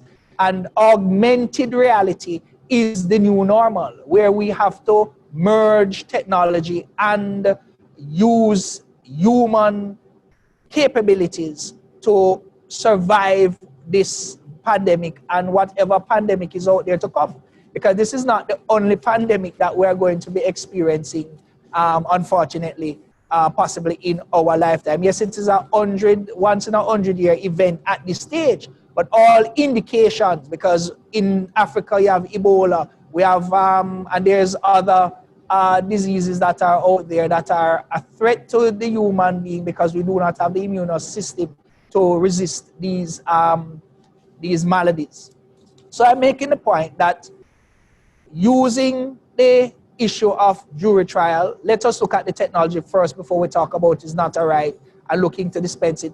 Then you can also look at the numbers. So if it is 7, then we may go to 5 or we may go to 3, depending. Is it a feature that is important in a democratic society? I believe it is. So we have to now begin to think about these things critically, to find solutions to them that involve the use of technology and not just necessarily throw them out with the bathwater. And it brings back to the point of innovation. Innovation is about doing things differently. So and each of us have innovation internally or inherent in us. And we have to now become conscious of our innovative leaning and our innovative style and bring that to bear on the challenges that we are facing in this modern period. Thank you, Mr. Brown. Dr. Roons. Okay, thank you, Mr. Brown. I just wanted to say I enjoy your presentation just now. You touched on a number of things, some of which are difficult and uncomfortable to talk about. And so I want to start there as a point of departure. You know, one of the things that I personally learned going through all of this, and we all have our personal lessons. You know, as I deal with student success factors, I have a lot of online virtual session with different student organizations. I have said to them many times that it is okay not to be comfortable in difficult conversations. I want to say that again. It is okay not to be comfortable in difficult conversation, because you know something, the conversations need to happen. This is the first big lesson I learned about this COVID virus, is that there are times when we have to just sit in and Tana, you would say, hunker down.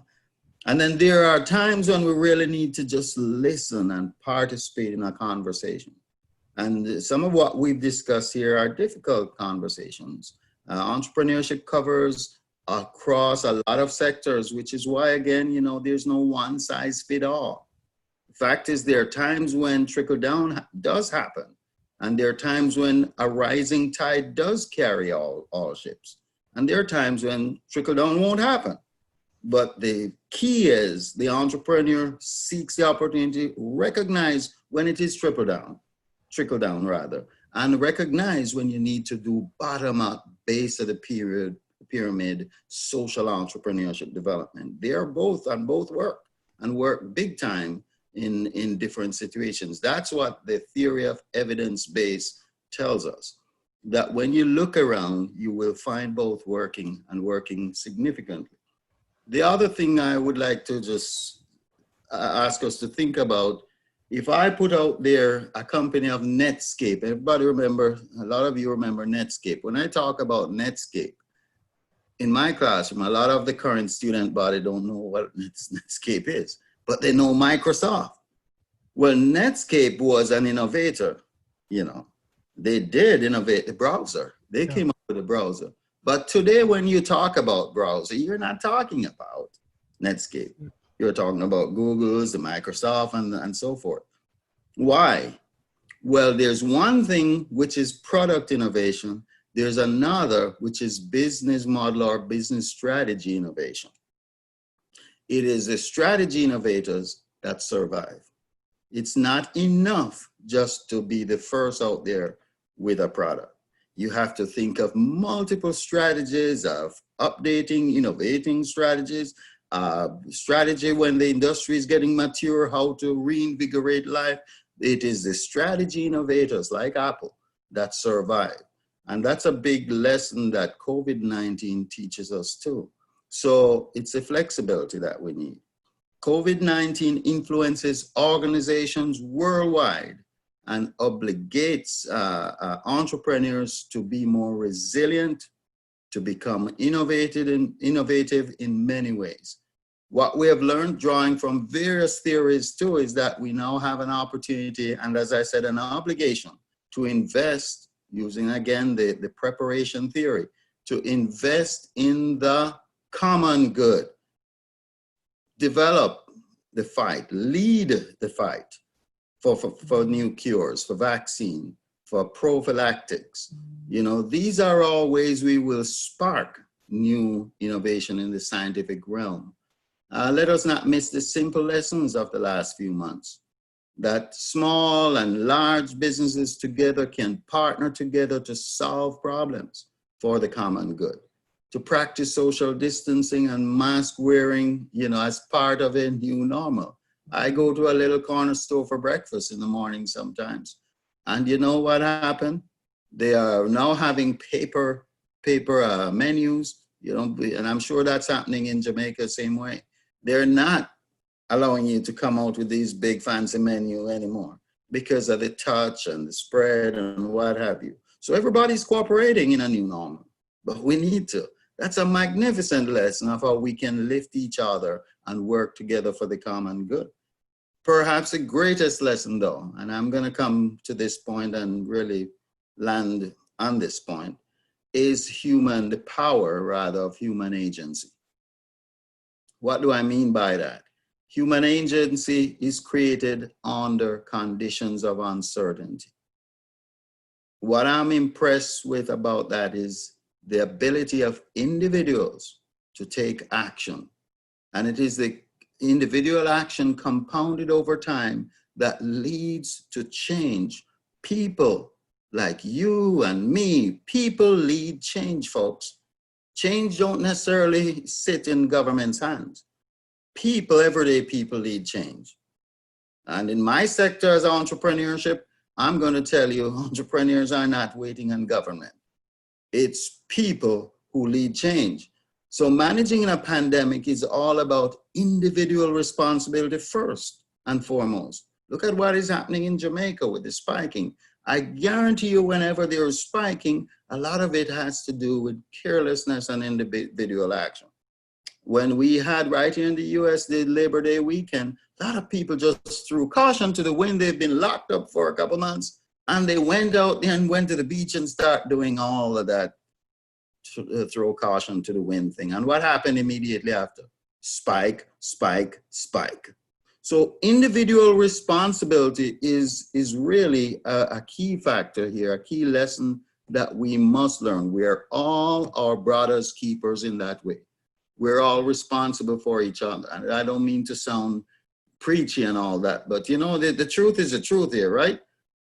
So what I'm really driving at is that entrepreneurs are agents of change. And under conditions of uncertainty like that, it's individuals who lead change, resilience and all of that. Now, I'm going to just say the individual firm now. In Jamaica, or let's say it a different way, except for America, except for America, most countries in the world, including Jamaica, it is family businesses that are leading the charge. Let me say that again. Individual family businesses are a very big part of the dominance in the world, except for America. We have a lot in America, but except for America, it is on record with studies show that family businesses dominate the world. So it is the individual firm culture that can lead the world's response when it comes to finding a new normal, which is important when we talk about resilience and bouncing back. Under these conditions of uncertainty, COVID-19 individuals act and create new patterns, as we just heard, new patterns of thinking about how to rearrange that box, how to do things, the same things differently. And so it is out of that we find, and this is really clear here, the notion that governments, slow and unwieldy governments, can outthink, outplan, or even outrisk individual firms is really an untenable notion. Let me think about that and say it again. The notion that governments, being slow and more unwieldy, can outthink, outplan, and outrisk individual firms is untenable. So think about that, and you see where the action really needs to be.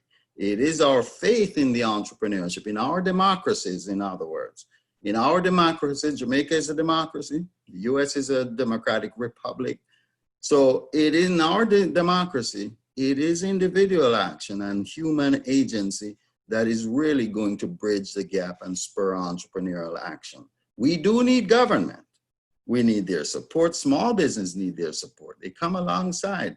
But if anything, you just ask Elon Musk what is really, look at what is happening now. This whole thing of going to Mars and colonizing Mars, it's government push, it's individual action. It is entrepreneurs that are leading that with the support of government. So government is very needed in supporting this. And we don't have to be victims by COVID. If we work this thing together, all hands on deck, we can solve this thing. Thank you. Thank you very much, Dr. Roons. Now we are going to be moving on to some of our viewers' questions. The first question is, do you believe that employers are using COVID-19 as an excuse to victimize staff and impose unreasonable salary cuts? If yes, what are the arrangements provided by the Ministry of Labor and Social Security to rectify these concerns? And this question is being asked of Mr. Roberts, Mr. Wong, and Mr. Brown.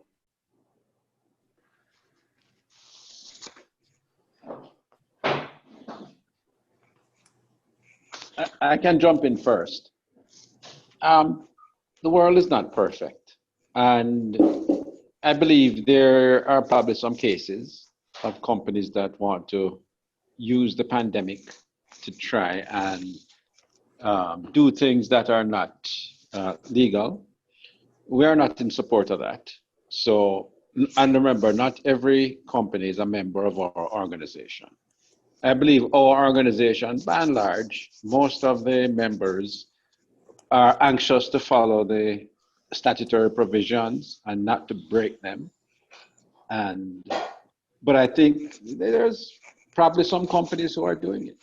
Yes, the question is, how do we expose it and what can be done? There probably is companies, are companies doing it. Mr. Roberts may be able to speak more about the Ministry of Labor procedures. Yeah, well, there's certain anecdotal evidence that suggests that it is fairly widespread, particularly at small and medium-sized enterprises. And I would accept what David said, that I think by and large those organizations that were a member of the Jamaica Employers Federation would feel more obliged to follow the protocol and to observe statutory provisions. What it really now requires is the state to play an active role in providing a balance. The state is there to protect the interest of the weak from the exploitation of the strong. And therefore it is important that the state comes in and play a leading role to provide the kind of legislative support and framework that creates that balance, that protects the interests of the most vulnerable groups, employees, etc., at the same time providing sufficient leeway for the development of business, and to encourage through its various the Labor Advisory Council, and certainly to expand beyond that into some kind of a social dialogue framework. We have the National Productivity, the Partnership Council, that I think probably David is a member of, certainly Jeff sits on. These are institutional arrangements that have been seen as critical and pivotal in terms of driving the level of participation and involvement and input necessary to deal with what Dr. Roons called the public goods. All of us are stakeholders in this regard, and therefore all of us have our input in the decision-making process into the thing that affects our lives. So yes, it is happening. Ministry of Labor needs to step in and provide the legislative framework and the balance that ensures that there is fairness, justice, equity, respect for all of us to govern under the rule of law. And I just want to add, if there is not a whistleblower process that the Ministry of Labor has put up to have persons anonymously report these incidents, I think they should implement a whistleblower system for cases like this. So the person being affected won't be known, but the Ministry of Labor will be able to investigate the companies that are reported to be doing this. Thank you.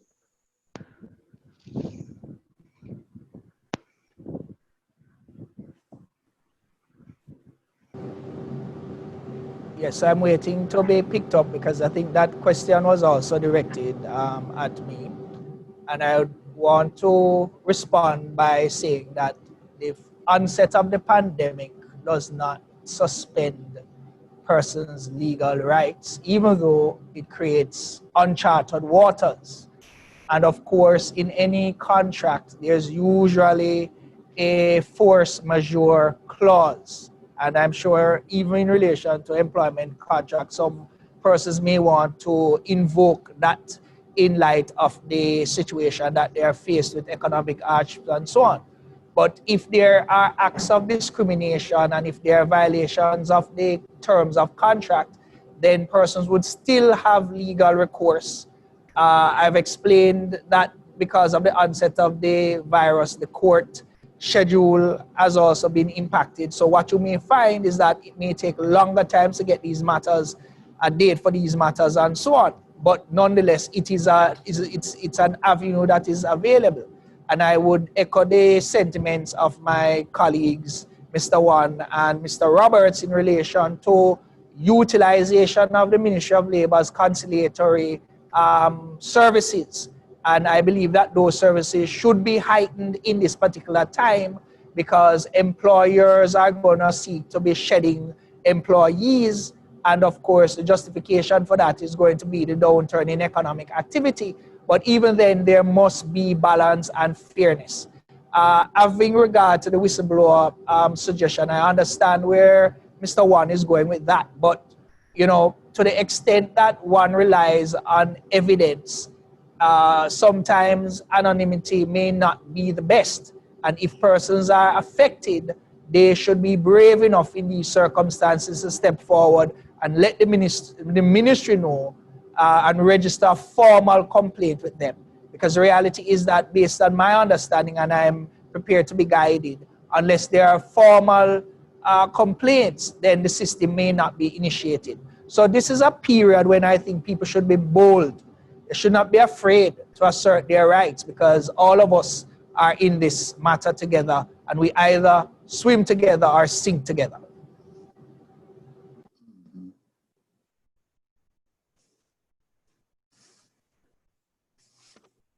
Thank you, panelists. The next question is, what are some of the mistakes entrepreneurs should not make during this crisis? And I will direct that question to Dr. Spencer. Given the large number of entrepreneurs engaged in the tourism sector, what are some of the mistakes they have been making and they should avoid? Well, I suppose one of the first things would be all of the things that they might not have been doing before, some of the things that would have been encouraging. So the whole issue of proper record keeping is going to be critical. I like the point that Dr. Roons mentioned earlier. It's very important. I actually didn't know how widespread it was outside of Jamaica. But I know there are a lot of family-owned businesses, a lot of businesses surrounding a charismatic personality, a lot of businesses surrounding, and a lot of that sometimes does not allow for the formal processes to be instituted as they ought. So certainly now is not the time to fall under and start doing things incorrectly. Doc said it earlier too. You have to be a strategy innovator, and I quite like that. And so it's getting into a space of starting to identify the opportunities and focusing less on what some of the threats are before you know, and identifying what's wide open. So there are new businesses emerging. There are new types of products being demanded. There are new services being required in this time. And so it's about identifying those gaps and trying to fill them. What should they not do? Go back to the people. I can't escape this. They should not start victimizing people for the sake of their bottom line at this time. All right? I think where there are legitimate issues and claims and challenges that prevent them from operating as they used to, which is certainly not a time of business as usual, one can understand, but do not take COVID, which in some cases is a reason, and turn that into an excuse for bad behavior. And I think so the key business fundamentals ought to be in place. They need to really look at what their USP is. That USP may significantly change in this time, and maybe it should. And so you're quite right. Arnaldo mentioned innovation being a different way of doing some of the things you did. They have to get into that mindset at this point. But what they should not do is encourage bad habits and use COVID as an excuse. I think in very simple terms, that's the way to put it.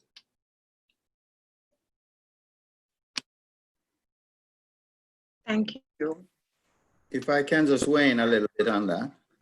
Certainly. Yeah, so Dr. Spencer mentioned some very good things. There's something called self-regulation. And so as a common mistake that entrepreneurs make sometimes, and business owners, they get into this space where they think they're in control to the point where they are blinded by their own mistakes. And when that happens, you see, it's beyond their personal control. When you get so blinded by your own mistakes, then you really don't see them as really happening until it's too late. So self-regulation is important for entrepreneurs, and that's a big common mistake when they do not have around them a confidant or somebody that they can trust who can really come alongside them and say, hey, you need to cut back in this area and listen. So I think training is important for the entrepreneur in that area to be a self-regulator, because when entrepreneurs fail and it's beyond their own personal control, there's no coming back there. That's a real big failure. All right, so and we've seen that. And before you think this is only theory, it's not. I mean, it happens. And so you get too far gone and the business go with you. But on another hand, another thing that is a common mistake, I would think, is not getting engaged when you should be engaged. So I mentioned earlier on that having a difficult conversation is okay, but what is really not okay is not engaging and taking action when you see an opportunity to take an action. That is not okay. If anything, with COVID, we're seeing that opportunities missed can really hurt people down the road. And so we want to make sure that we are engaging people at all levels in the organization. We're taking care. It really comes back to people, creating a culture of engagement where people can feel free and empowered to get engaged in the conversation and in self-help and also in self-determination in terms of helping to move the organization forward.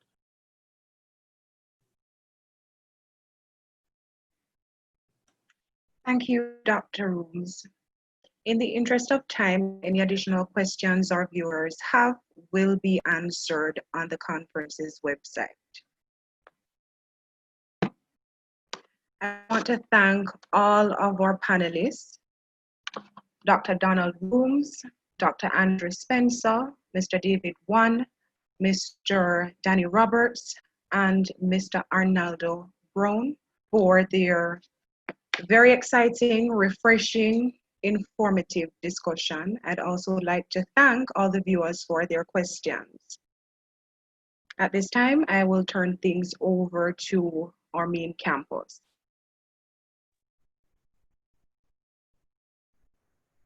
The plenary session entitled Innovation entrepreneurship, and technology for global competitiveness and resilience. Here, the moderator is going to be Dr. Dawkins. Welcome, Dr. Dawkins. Take it up for me.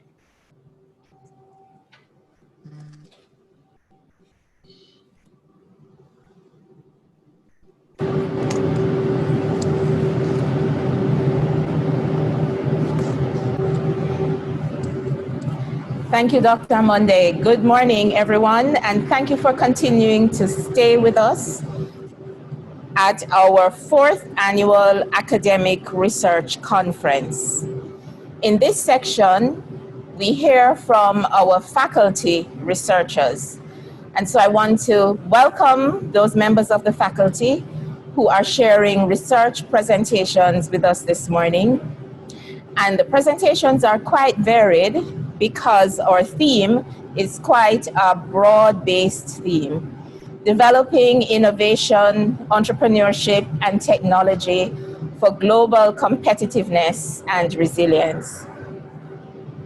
So we have several presenters this morning, and I will introduce them one at a time. And I will ask that if you have any questions, you indicate those questions in the chat or in the Q&A, and we will respond to some of those questions if we are able. So our first presenter this morning is Dr. Delroy Chevas, and Dr. Chevas is adjunct lecturer in the Department of the Center of Graduate Studies and Research, and his area is Information Systems and Operations Management. Dr. Chevas' presentation will be on a software process improvement model for firms in developing countries. Please welcome Dr. Delroy Chevas.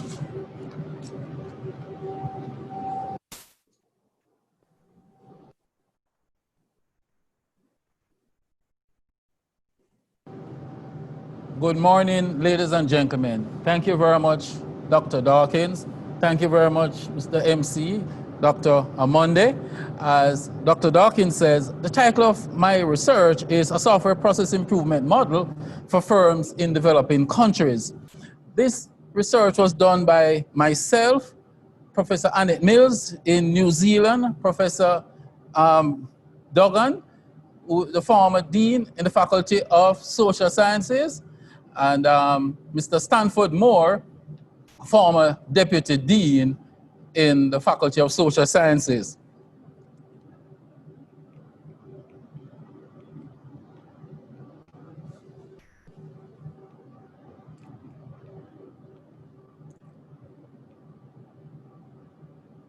So let's highlight the research problem.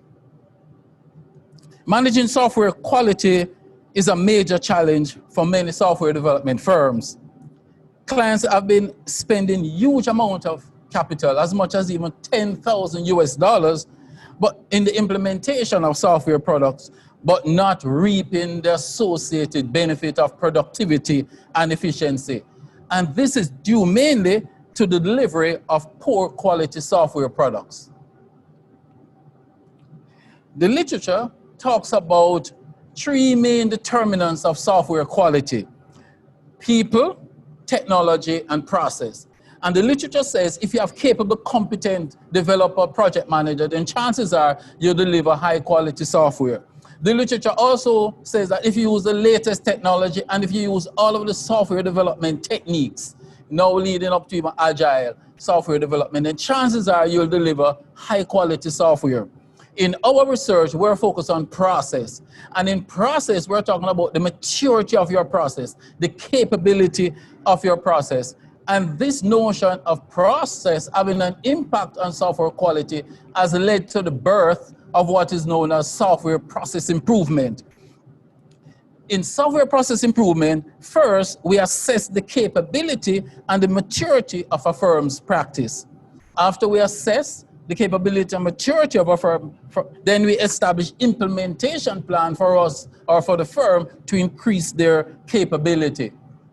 So the question is, what is maturity? Maturity is the degree to which your process is understood, conformed, measured, and continuously improved.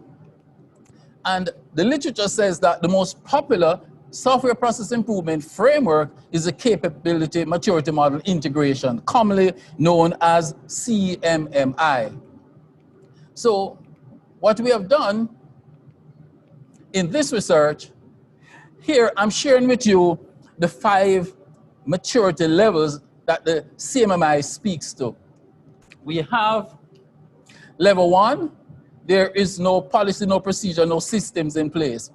If you're assessed at level 1, then if you deliver a high quality software product, it's because you have a good programmer, good developer, good project manager. It's just by chance, it's ad hoc.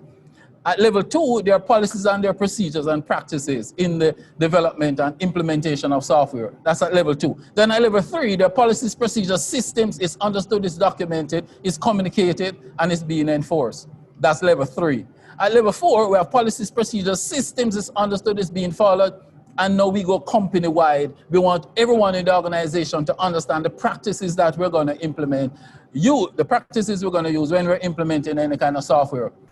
Then at level 4, we have policies, procedures, systems, understood, it's conformed, it's documented, and now it's measured. We're seeing how well we're doing, how good or how bad we're doing. And then at level 5, there are policies, procedures, systems, it's measured. Now at level 5, we embark on a process of continuous improvement, finding a better way, an easier way, a simpler way, a more logical way in the development of software application. Now the challenge is that many firms, well, the first challenge is that you must be assessed at level 3 and above for you to gain global contracts and earn some foreign exchange. And what the literature found is that many software development firms in India, they are assessed at level 5, and so they're better able, and the likelihood of them getting global contracts are much higher than other software development firms who are at level 2 and level 3, etc. So the challenge is for you to be at level 3 and above. Now, the literature speaks to the benefit of software process improvement. As you can see, improve software product quality, and that's what we're interested in this research. But there are other benefits. Reduce project life cycle time, reduce development costs, improve staff development and morale, and improve customer service. So the literature speaks to these benefits. But if we have all these benefits, why is it that many firms in developing countries are not adopting and using these kind of frameworks, since there are so many benefits? The literature says that many small software development organizations, they find the time, the effort, the cost, and the culture shock when they're trying to implement these kind of systems. The literature also says that many small firms feel that the implementation cost, there's also a limited available time, and based on their size, they're unable to adopt these frameworks like software process improvement practices and also the CMMI. But as I said before, it is very, very important for us to embrace these concepts because we can increase our competitiveness, and that's what we want in this country. At this time, we would like to be able to lobby and seek global contracts and win these global contracts to earn the needed and necessary foreign exchange. So with that said, I'm sharing with you now the methodology that we embarked on in this study. In this study, we took a mixed method approach. So firstly, we did a qualitative, and then after that we did a quantitative approach. In the qualitative approach, we had 4 focus groups in Jamaica, in Barbados, in Trinidad, and in Guyana. And the participants in these focus groups are software developers. And we asked them, based on our constraints of the many practices that is in the CMMI, based on our constraints and our norms and our culture, which would you rank as number 1?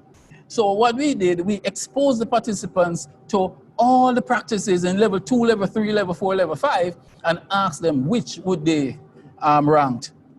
And then from coming out of that, we came up with the top 10 ranked practices. And those top 10 practices became our simplified framework that we are proposing to the English-speaking Caribbean, because we spoke with Jamaica, Barbados, Trinidad, and Guyana. So we call that the English-speaking experience. And then after we came up with the simplified framework, then we validated that framework by conducting a survey with the 10 practices. So if I can share with you,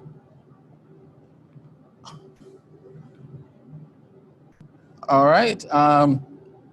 So we exposed the participants to the 22 practices from level 2 to level 5. And then from their feedback, they gave us, they ranked. For instance, in Guyana, the top rank was risk management. In Barbados, it was requirement management and organization process definition. So each country ranked differently, and then we aggregate all of those. And from that, now we came up with the top 10. And the top 10 practices that you're seeing on the screen, those now became our simplified framework, where we had 2 practices at level 2 and 8 practices at level 3. With those 10 practices now, we validate the framework by doing a survey. In the research model, you will see the 10 top-ranked practices, and those were process maturity practices. And so in our survey, we looked at process maturity practice, people, and technology, its impact on the quality of the software. So our hypotheses were the institutionalization of process maturity will have a positive impact on software quality. The next, hypothesis 2, excellent people skill will have a positive impact on software quality. And hypothesis 3, the efficient utilization of technology and technological tool will have a positive impact on software quality. And when we did that, we used SPSS to do the descriptive analysis, and we used partial least square to look at the significance and look at the correlations and all of that. And also, we checked for reliability, and all our readings were above 0.7. So the instrument that we used in this survey was good. We established validity. From that, we saw where, if you look at all the practices, the 10 practices in our simplified framework, validation merged with verification had the greatest impact on the quality of the software, But the overall result of this framework, when we look at people, technology, and process, the overall result shows that process maturity had the greatest impact on the quality of the software. And that is what came out of our study. So in concluding, too many systems failure are occurring, and the English-speaking Caribbean do not have the capacity to absorb such failure. Firms in developed countries, they have more capacity to absorb these failures. We just don't have the resources to absorb these failures.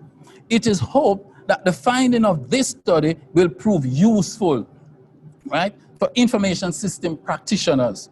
It is also hoped that the finding of this study can stimulate discussion with government executives like JAMPRO, etc. And lastly, we want to strive to reduce the digital distance between the English-speaking Caribbean and the developed world. And overall, all of this research is for us to be, our software development firms to be much, much more mature, win global contracts, and earn needed foreign exchange. Ladies and gentlemen, thank you.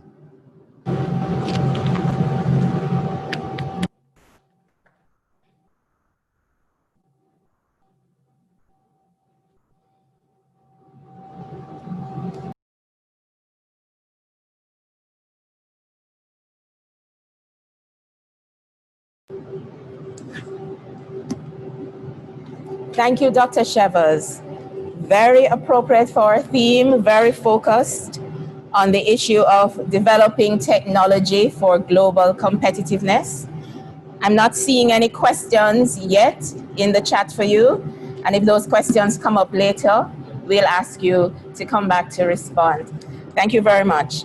Please help me to now welcome our second presenter. And our second presenter is Dr. Kurt Brown, Dr. Kurt Brown is full-time faculty in the Department of Business Administration, and his area of interest is strategic management and entrepreneurship. His topic will be examining the profitability of Jamaican micro-sized businesses since the emergence of COVID in Jamaica. Dr. Kurt Brown.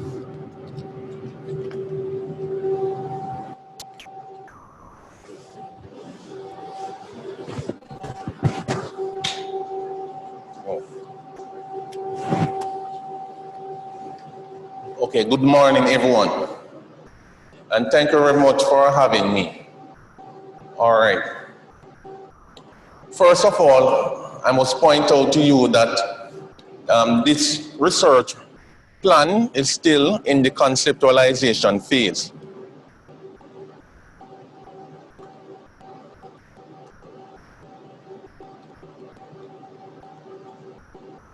All right, so the topic of this proposed research is examining the profitability trends of selected micro-sized businesses based here in Jamaica since the emergence of the COVID-19 pandemic here in Jamaica. All right, so the primary purpose of this proposed research is to investigate the profitability trends experienced by some selected Jamaican-based micro-sized businesses since COVID pandemic has emerged here in Jamaica, right? The research question is, what happened to the profitability trends of Jamaican-based micro-sized businesses since the emergence of COVID-19 here in Jamaica? In addition to that, we also want to know what measures have these selected micro-sized businesses taken to ensure that their profitability trends are sustained.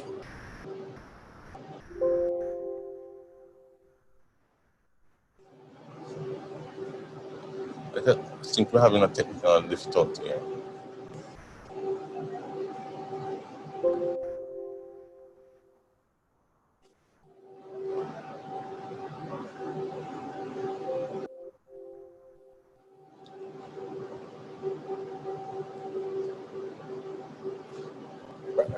So, okay, moving on. The research approach chosen is that of a qualitative approach, and the design will be an exploratory phenomenological design. The population of interest is Jamaican micro-sized business owners. The targeted sample size is about 10 micro-sized business owners, and the sampling techniques to be used are convenience sampling plus snowball and criterion sampling, which are two types of purposive sampling.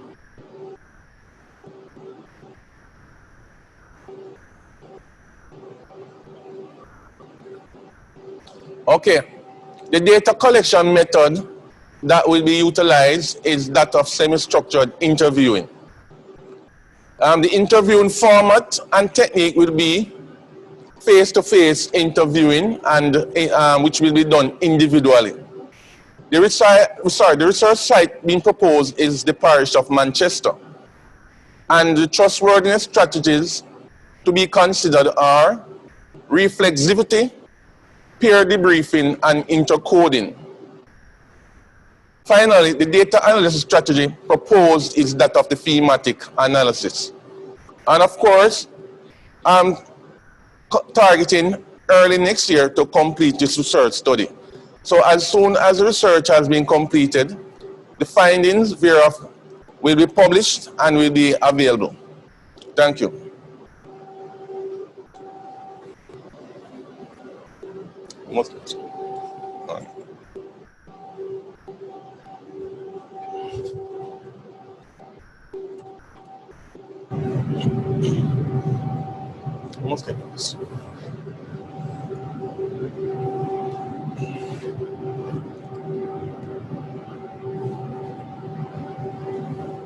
Thank you, Dr. Brown. So Dr. Brown is working on this piece of research, that is very much focused on the competitiveness of micro-sized businesses in Jamaica, and probably links in a lot with some of the conversations we've been having today about how to ensure that small businesses remain profitable even during this challenging time. And so we're very much looking forward to the results of that research. In terms of your responses in the Q&A and the chat, if you have some suggestions or some ideas that you want to make to Dr. Brown in relation to his research, or if you have questions for clarification, please go ahead and post them. Dr. Shauna K. Porter is full-time faculty in the Department of General Studies and Behavioral Sciences, and she lectures in the area of social work. And her presentation is on service user and provider's perspective on homelessness in Jamaica, implications for social work practice and policy development. Dr. Porter is also joining us on Zoom. Good afternoon, everyone. I'll just show you who I am. I am Shauna Porter, as been introduced. I thank the team for inviting me to share my research. It might seem a little bit unconventional, but let us get into it.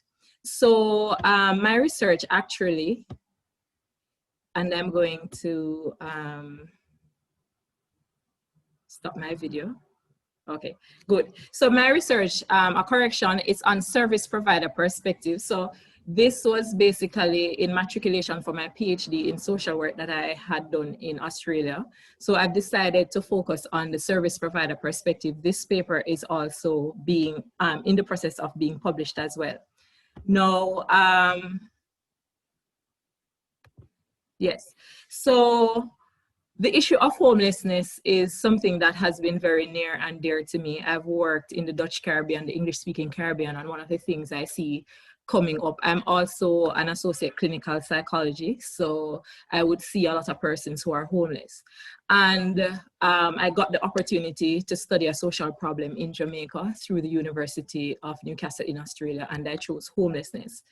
The interesting thing is that homelessness, first of all, what do I understand by homelessness? I'm using the understanding presented by the Board of Supervision in Jamaica, which is responsible for the care and protection of homeless individuals, that basically looked at homelessness as being, you know, without a roof, but it focused on visible homelessness, living on the streets in car.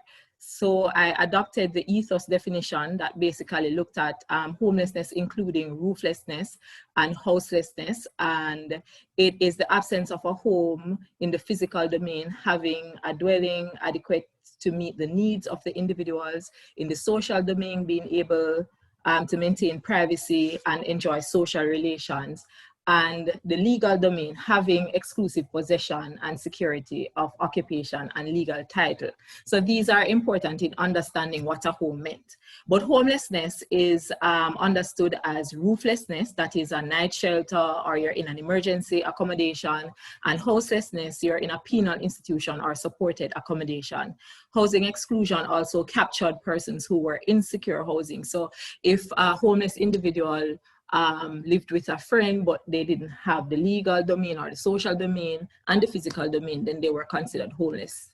But for the purposes of this research, we see that in Jamaica, homelessness has existed since the days of slavery and colonization, right? But it has attracted very little scholarly attention in Jamaica. In the midst of all of this, we find that vulnerable groups have been facing deeply rooted social and economic inequalities. And the homeless in Jamaica have faced harsh discrimination, stigmatization, and abuse. And there's limited access for these individuals, inconsistent advocacy and representation of their interests. And the most evident violation of their views was the July 1999 Montego Bay Street People scandal, where a group of 30 persons who were mentally ill and homeless were dumped in another parish without food or water. This led to a public outcry against the inhumane treatment from lawyers, interest groups, and so on. And the government responded to that by, asking for a commissioned inquiry, and subsequent recommendations were made. After the inquiry in 2000, the GOJ mandated the Board of Supervision that was installed in 1886 under the Elizabethan Poor Law rule, and this was located in the Ministry of Local Government and Community Development. Now, what has been the GOJ's response to homelessness in Jamaica? Well, they have developed, in 2006, they have developed a 5-year strategic plan, but that was in the absence of a homelessness policy, and this plan was not formally approved based on the research. They have conducted homeless surveys, the largest being in 2012, and they have formed public partnerships and built parish drop-in centers in every parish. They have upgraded their infirmaries. They have conducted homelessness training and education campaigns and other activities. Now, why am I interested in homelessness in Jamaica? Well, providers and commentators continue to express systemic concern about systemic inefficiencies and their impact on homeless individuals. And there were continued media reports of marginalization and the underrepresentation of homeless individuals and the violence against them. So they needed a voice. So the homeless statistics has continued to grow. When I looked back at the available data, and by the way, that was also a challenge. We found a paucity of research. So in 2011, we had 934 persons registered as homelessness based on the BOS's construction of what homelessness is. And in 2011, according to 2019, according to Minister Mackenzie, we have 1,971 persons. But again, this figure is based on how homelessness is conceptualized and understood. And there is a paucity of theoretically robust, empirical, multidisciplinary research on homelessness in Jamaica and indeed the Caribbean. So when I did the literature search through the University of the West Indies Mona Library, I didn't find studies that spoke to my research questions. So what is the significance of the research? So absent in the whole homelessness discourse are the voices of critical stakeholders, including the providers who are in the midst of it. They're at the forefront and they understand the homelessness issues, but unfortunately, that has not been coming forth as we would want it. So the researchers' interest came about, in terms of trying to understand the providers' views on the national response to homelessness and give privilege to these voices. So homeless service providers could help to inform the strategic policy development process and draw attention to the visibility and critical role of social workers in ending chronic homelessness. Now, the policy development process is very important because it guides and it stipulates what is to be provided for homeless individuals. And who better to help us to design this policy than the experts in their own way, the providers. And this research would add empirical research to the paucity of research in Jamaica and the region, and it allows the international homeless research community, right, to gain awareness and insight into homelessness in the developing context of Jamaica. Now, what are my research? What is my research aim and the questions? So the aim was basically to understand the GOJ's response to homelessness from the perspectives of the providers, with the aim of contributing to policy and service practice improvements for homeless individuals. So I asked 3 main questions. What are the service providers' perspectives on government and national response to homelessness? And how do service providers perceive and understand their roles in the homelessness sector? And finally, what are the service providers' views on homelessness policy and legislation and its effects on service provision? Now, the literature review, basically, I tried to sum up, the areas of homelessness that the literature covers. And there's some general consensus that homelessness is a complex interplay of individual and structural factors. And it poses significant challenges as one of the most politically charged and cross-cutting policy issues. And it requires a well-resourced homelessness support sector, evidence-based intervention, policy legislation, and integrated care, which have all been utilized in developed contexts such as the USA, Canada, and Australia. Finland is an exemplar case as they have managed to decrease their homelessness rate, and they have developed a well-planned and executed strategic response to homelessness in Finland, which creates policy learning opportunities for Jamaica. They've used the housing first model, they've used casework intervention, they've used social workers, existing resources, and so on. Now, when we come to the Jamaican context, and this was a criticism, you know, sometimes when we do research, oh, we don't have any, you know, research on what is happening in Jamaica. But this is what I glean. So homelessness is marred by the 1886 Poor Relief Act. The BOS is responsible for poor relief. And, you know, one of my contention is that homelessness may have been marred by, you know, the ethos surrounding poor relief, that is a destitution problem.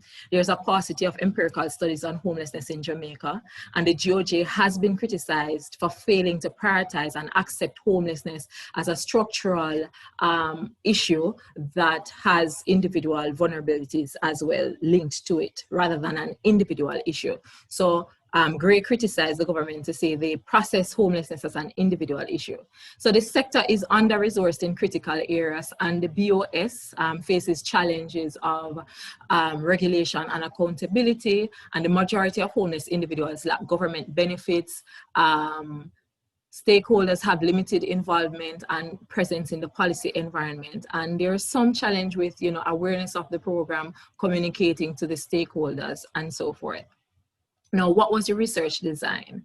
The research design was basically a qualitative research design drawing on the principles of phenomenology to contextualize the lived experiences of the providers. The study location was in Kingston, Jamaica. The data was collected between January and June 2016, and snowball sampling was used, especially as it concerned, you know, the time frame. We didn't have a sampling frame of all providers, so it was very convenient at that time. The data was collected using interviews, particularly the semi-structured and face-to-face interviews. And the interviews were with 11 providers, and it was across 3 phases. We had the pre-interview session, the actual interview, and then a follow-up where they were given their their scripts to look over and so forth. Now, the interviewer, which was me, I used the interview guide, and that basically focused on demographic questions, their views on policies, their understanding of their role, you know, the factors that contributed to homelessness, and so on. Now, the data analysis was done manually and with the assistance of NVivo, which is a computer-assisted software that assisted me in thematic coding and analysis. And the process basically comprised 3 broad areas: the data reduction process, reorganizing, classifying, and categorizing, then interpreting, writing, and presenting the data. Ethics approval was given in Australia, a thorough ethical review process, and that continued here through the BOS, who approved the study and said it had met all ethical requirements. Now, the participants were basically homeless service providers who have been working in Jamaica. So I had to recruit at the organization level to get the heads to help me to get to the providers. And the prerequisite was that the organizations had to be providing services to homeless individuals, whether directly or indirectly. Service providers had to have the knowledge and experience of working in the homelessness sector, at least 1 year experience. Where they were located had to be safe and accessible, and their participation had to be voluntary. I also interviewed independent consultants, Dr. Delahaye, Dr. Irons Morgan, consultant psychiatrists, and policy consultants, Ms. Sherry Gray. Their information was not analyzed. The data was not analyzed, but used to inform the context. Now, about the participants, majority was female. Female specialization, majority had social work. They were trained, majority had degrees, majority worked in the government, majority had management and supervisory role. Majority did not have any specialized training in homelessness, and years of service ranged from 1 to 20 years. And the total number recruited was 13, but 11 participated. Now, the field experience was particularly challenging, but a good advantage was that I was an insider, so I knew the culture and I knew the language. I was able to, go between English and patois when it was necessary. But the agencies, sometimes they took a long while to respond to me, setting up appointments, very frustrating at times. The cooperation was also an issue, but there were those who cooperated. And the access to resources was a challenge. The data was very hard to find. Most of the data came from the BOS and you had to make appointments to see them. When studies were found, you could not find the full study. It was emotionally and physically draining. The Board of Supervision was very much helpful, and they are responsible for homelessness, as I said earlier. And conducting the interviews were not just interviews. The providers saw them as an opportunity to vent and to release, because they've never been asked what their views and concerns were as it related to homelessness. Now, the key findings: there was a weak organizational leadership, poor strategic decisions, absence of homelessness policy, and an inadequate plan and in a fragmented sector. Now, when we talked about the weak organizational leadership, what we were finding is that providers were very stressed and they were disappointed with the leadership of the BOS. They were unaware of the BOS's role. Even those that had 20 years experience, they never knew that the BOS had a role in protecting homeless individuals. They felt abandoned from by the BOS and some of their managers with the unrealistic demands that were made on them. They believed that the GOJ was responsible for the problem that we were having in homelessness, and they felt poor leadership limited the bargaining power of the BOS and their ability to represent the interests of the individuals. And so they became somewhat indifferent. Now, on the issue of poor strategic decisions, right? We found that, I found in the data, based on the analysis, that the issue was not so much the absence of resources, like the failure to maximize the existing resources that were available: land, labor, technology, partnerships. So that was a poor strategic decision. Like, for example, the homelessness count, the largest one that they did, they took it on because they didn't have the resources. And so that was plagued with a lot of challenges, whether financing, the scope was affected. So we know that that would affect the understanding of what homelessness truly is and who was affected, and some groups were excluded. So if this guided and informed the strategic plan, then that would be problematic. And then the decision to implement the strategic plan before the policy, right, and some legislative backing, reduce any claims, right, to possess the knowledge and wherewithal to understand and act in the interest of the homeless individuals and other stakeholders. Now, the decision to put homelessness in the portfolio of the BOS by the government was not necessarily a bad one, but we found that a challenge was that the BOS was not as prepared and given enough resources. Now, the absence of homelessness policy was also another issue coming out. Not many of the providers could engage in a discussion on policy. Many did not know if there was a policy on homelessness, right? And there was some activity. There was a committee that was installed to look at policy. However, that was problematic because today we still do not have a policy, and this is from 2006. It has been in the draft stages. We are not sure why the policy has not come forth. The absence of policy has created significant challenges in the era of accountability, quality service, and the majority of providers were in the dark about policy matters pertaining to homelessness. And the absence of policy made providers feel powerless to hold the relevant authorities. Now, an inadequate strategic plan and created a fragmented sector. The providers felt that they were not included. Half of the providers believed that the BOS was trying to manage, but they weren't solving the problem. The sector was fragmented and bereft of transformational leadership and comprehensive understanding of the problem. And the partnership and service coordination was a significant challenge for the BOS. They didn't know who was providing services for the homeless, and so this interrupted the flow that they had. There's a housing crisis facing the sector.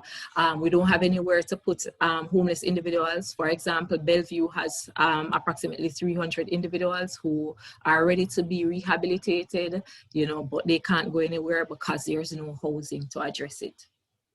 Now, what is the conclusion? There's a lack of empirical multidisciplinary research in Jamaica. There is inadequate consultation with providers and low provider morale. So the providers are not feeling that they are a part of the process in solving the problem, even though they are doing a lot. And this contributed to a misinformed strategic response to homelessness in Jamaica. So homelessness is grossly under-researched, and it's a cross-cutting policy issue, and the strategy failed to link it to the different ministries and hold them accountable in playing their role in answering and addressing the homelessness problem. And the lack of adequate and timely preparation of the task force significantly compromised the overall quality of the response. And there were resource shortages, and there's a lack of public appeal and inconsistent evidence neglect. And there is also the challenge that homelessness has been constructed as a government problem and not a whole of society problem. So if the problem is the government, then the government is the one to fix that. And that may have been an area of weakness where the BOS, you know, probably, you know, never reached out to, you know, other partners in a more consistent, you know, concrete way in order to solve the problem. What are the implications? Now, we've been talking about the theme. There is evidence that the sector is depressed, but there's also evidence that it can be resilient, as there are resources here, but it's how we use those resources and whether we're able to find those resources and tap into the resources. The homeless individuals, they are not without their skills and talents. And when you think of national development, if we have a percentage of the population that is not contributing to national development, then we would not have held up to our, you know, responsibility of seeing to the welfare of our citizens. There is research and innovation that can happen. For example, the data can be collected using the latest technology in creating research databases island-wide in all the centers that work with homeless individuals, but then that was initiated, but then that fell through. Policy, legislation, and legal representation would have far-reaching implications for the sector. It will give them teeth, it will give them the ability to ask for what is needed, and there is need for an expert multi-sectoral task force to review the draft policy and propose a new rights-based legislation, moving away from the archaic 1886 Poor Relief Act that is minimalist, that's reductionist, that's disempowering to work with homeless individuals. And information technology platforms for computerized data capture is essential if Jamaica is going to you know, begin to understand and crack this thing of homelessness. And there are implications for the role of social workers. They are on the ground, they have the skill sets that are needed, but they might be underutilized in the sector. And they are about social justice and human rights. So all of the areas that homelessness would require activity, policy making, advocacy, the social workers are there, but they are continuously underutilized. And that is the end of the presentation. I thank you.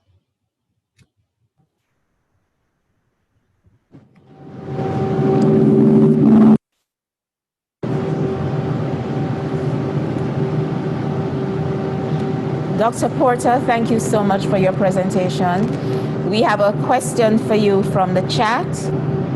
Do you believe that as a society, we're doing enough to rid our society from homelessness? Would you like to make a quick comment on that? Yes. While there are interest groups, the challenge that we're having is, for example, it had to take a major event like the July 1999 incidents for attention to be brought to homelessness. And yes, we had the representation, but soon after, then that level of attention and advocacy for homelessness went down. So I do think that, you know, as civil society, as, you know, businesses as well, all sectors are supposed to be involved in tackling the issue of homelessness, and we are not seeing it. But we need strong leadership to lead the process. Thank you. Thank you. So in our discussion today, we're really appreciating that going forward, our challenges are not just technological and not just economic, but we also have social challenges that we need to be addressing as we go forward in this time. Okay, so our final presentation will be the presentation from Ms. Bloomfield. We're going to return to that now. And the presentation topic is local application of technology in early education. Afternoon, ladies and gentlemen. My name is Sandra Bloomfield. I'm a PhD candidate at the University of Technology. Today, I will be sharing a study I conducted in 2016 on the application of information and communication technology in early childhood education. I want to share this study with you because I believe that it has been made more pertinent today given the advent of the COVID-19 pandemic. Before I go any further, I want to establish the importance of high-quality education. High-quality education is seen as the right of every child. The United Nations Convention, in its tenets on the rights of a child, declare that a child should be educated to fulfill his or her full potential so that he or she can grow up to build a better world. UNICEF, in its convention, declares also that every child has a right to the development that explores his or her full potential. USA Congress came out with a campaign, launched a campaign dubbed No Child Left Behind. The Jamaica's Ministry of Education, Youth and Information launched its own campaign, Every Child Can Learn, Every Child Must Learn. This tells us how important it is that internationally and locally, access to high quality education is seen as the right of every child so that that child can take his or her rightful place in society. Prior to COVID-19, the international community, that is the Organization of Eastern Caribbean States, World Bank, the United Nations, all of these organizations were very instrumental in promoting and supporting the adoption of information and communication technology as a route to advance socio-economic development for poor countries. The innovation applications of ICT has enabled educational reform processes that improve both the access to and the quality of education. Although efforts have been made to reflect the use of technology in some areas of education in Jamaica, early childhood education has not changed much since it began in Jamaica. Let me touch briefly on the genesis of early childhood education in Jamaica. Early childhood education in Jamaica was never planned. It was never structured. It was never systematic.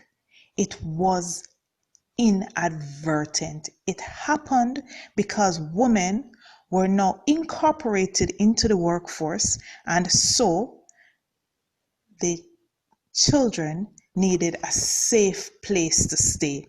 And so a trusted member of the community or the church would establish a daycare facility. This daycare facility is where the children would stay for safekeeping until mothers return from work. It was never intended to be an educational institution as it is today. And so, a lot of these early childhood educations today still reflect what took place in the Genesis. So you would find principals and caretakers, school administrators with minimal learning. Secondary school certificates, high school dropout, because the focus was never on their ability to impart knowledge. It was on their ability to keep the children safe. Today, even though we have moved so far away from that, and Jamaica is actually 58 years old, we are still seeing the remnants of the genesis of early childhood in today's early childhood education system. What we're seeing is that most early childhood teachers do not have the formal teacher training certification. They do not have the know-how, the competence, but they do have the willingness, and they have some amount of training in terms of what is delivered by the development officers at the Early Childhood Commission. Of course, Jamaica has made effort to streamline and systematize early childhood education, but much more is needed because early childhood matters. This is the foundation of all learning. So my study. The study was conducted to investigate the extent to which early childhood education practitioners are integrating technology in the education system. It was done against the backdrop of international practice, the local vision, the Vision 2030, which had a thrust towards the use of technology right across the landscape in Jamaica, in different aspects of our transactions. It was also done against the backdrop of the students' inclination towards technology and the potential of the technology to improve learning. There are studies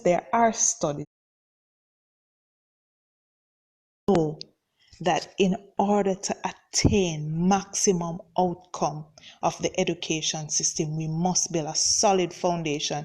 Many scholars have spoken of this, but what has Jamaica done about it? It is so severe, the neglect of early childhood education. It is so severe. The advent of COVID-19 has brought about many initiatives to equip and train secondary school teachers. Many press briefings focused on the way forward for primary and secondary schools. It leads us to ask, why is early childhood not at the forefront of these discussions? Early childhood students have an inclination towards the technology. Early childhood students are also impacted by COVID. Early childhood students will need to continue their learning. How often have we heard it? That technology revolutionizes teaching and learning. That technology has propagated a paradigm shift in education, challenging traditional tools and methods.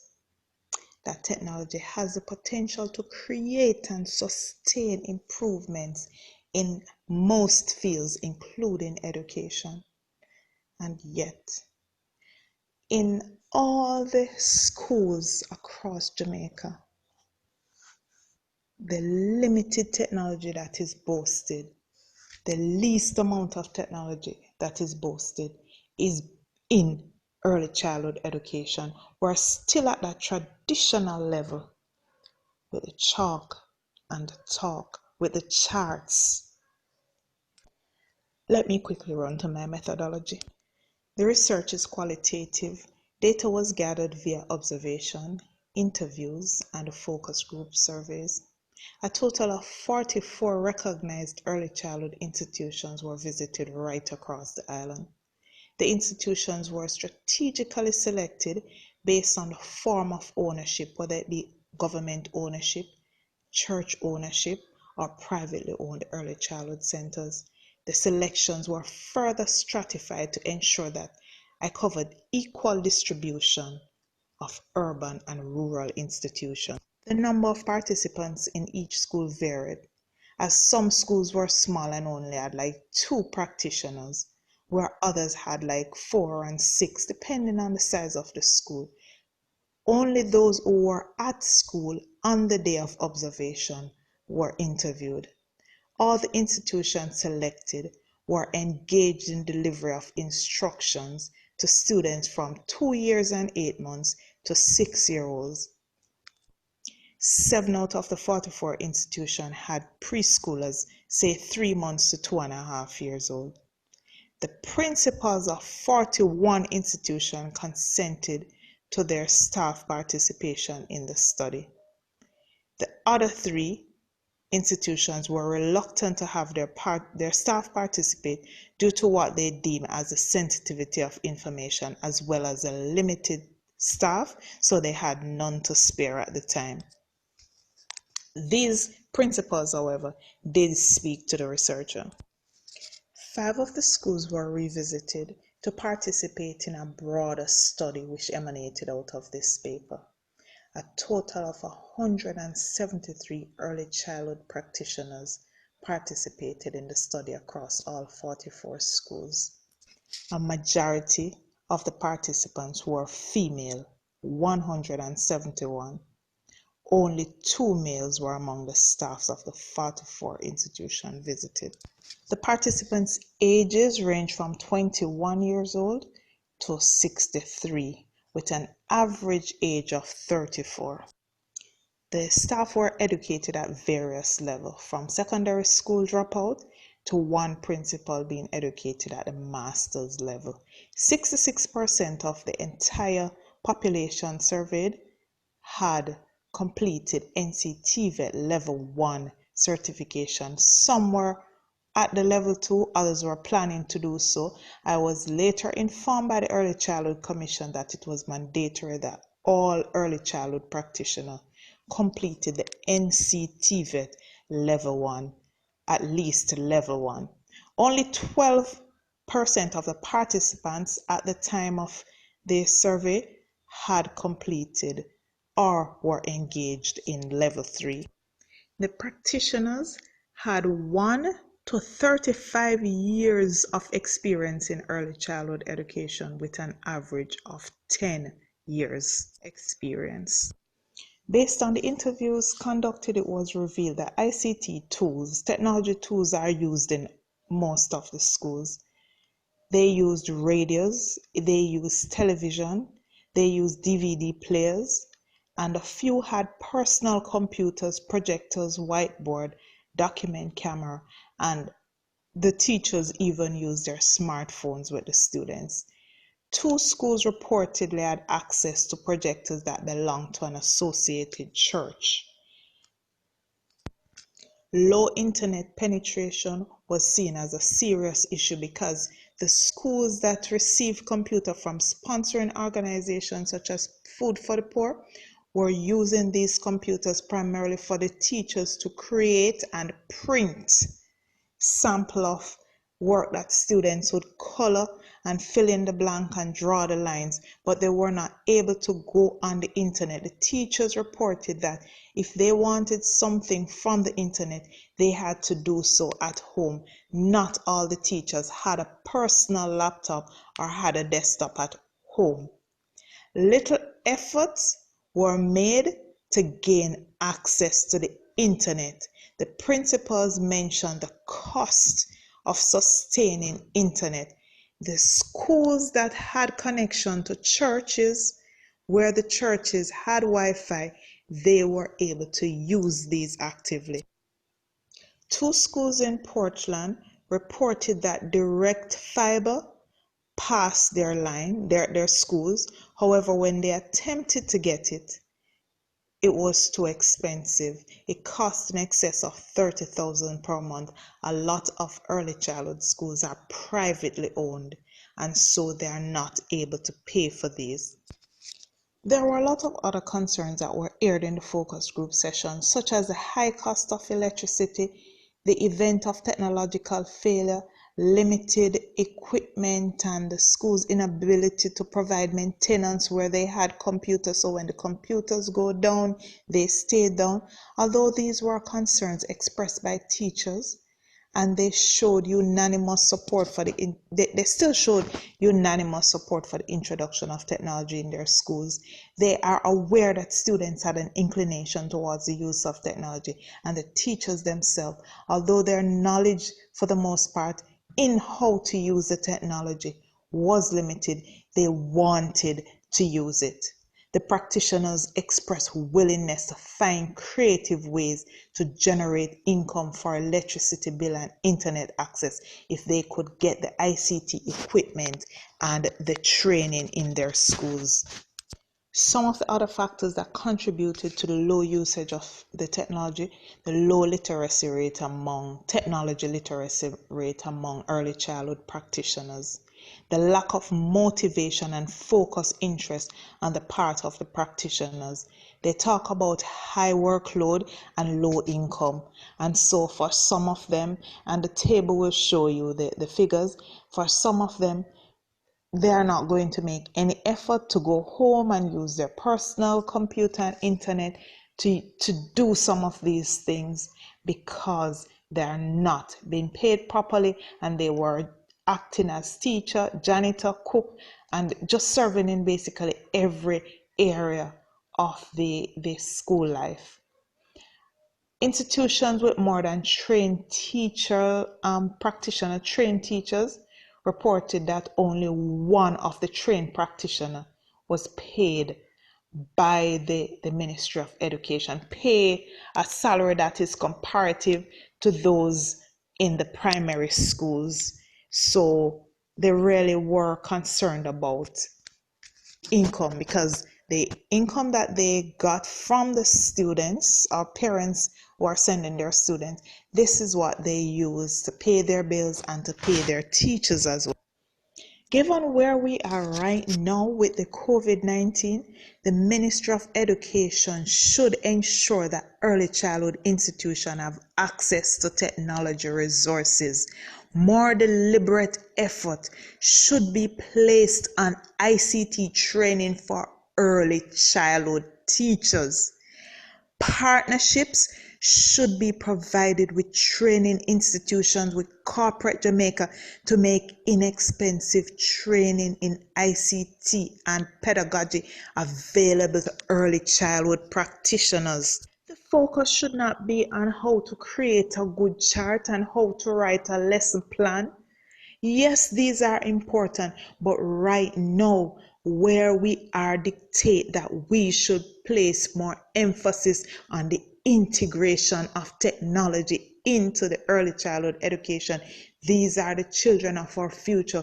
We don't want to have these children consuming, being on Facebook and all the other social media and not innovating, invention, creativity. Those are what we want to engender in these early childhood children. There are countries, Japan, Singapore, where coding is being done at primary school. Our early childhood students will be able to code when they get to primary school if their inclination towards the technology is guided, is structured, and is used wisely, is developed deliberately. We talk about e-learning labs in the secondary schools. Consideration should be given to the provision of e-learning labs in the early childhood schools as well. The platform for sharing resources. E-learning is just distributing resources for secondary education. Who is going to distribute resources that are indigenous to the curriculum used at the early childhood level in Jamaica? Our children are watching Diego and Dora. They learn Spanish before they learn English. If we have the focused integration of technology at the early childhood level, it will narrow the digital divide that exists among students in Jamaica and between Jamaican students and students across the globe in other developed countries. Ladies and gentlemen, I thank you. I want to express our thanks to our faculty presenters, Dr. Chevas, Dr. Brown, Dr. Porter, Ms. Bloomfield, and to let you know that all these presentations will be on our conference website. And if you've asked questions since I gave the opportunity earlier, or if you consider questions later on, please do post those questions, because the questions and the responses to those questions will also be uploaded on our website. Please continue with us as we wrap up our conference on developing innovation, entrepreneurship, and technology for global competitiveness and resilience. Back to you, Dr. Monday.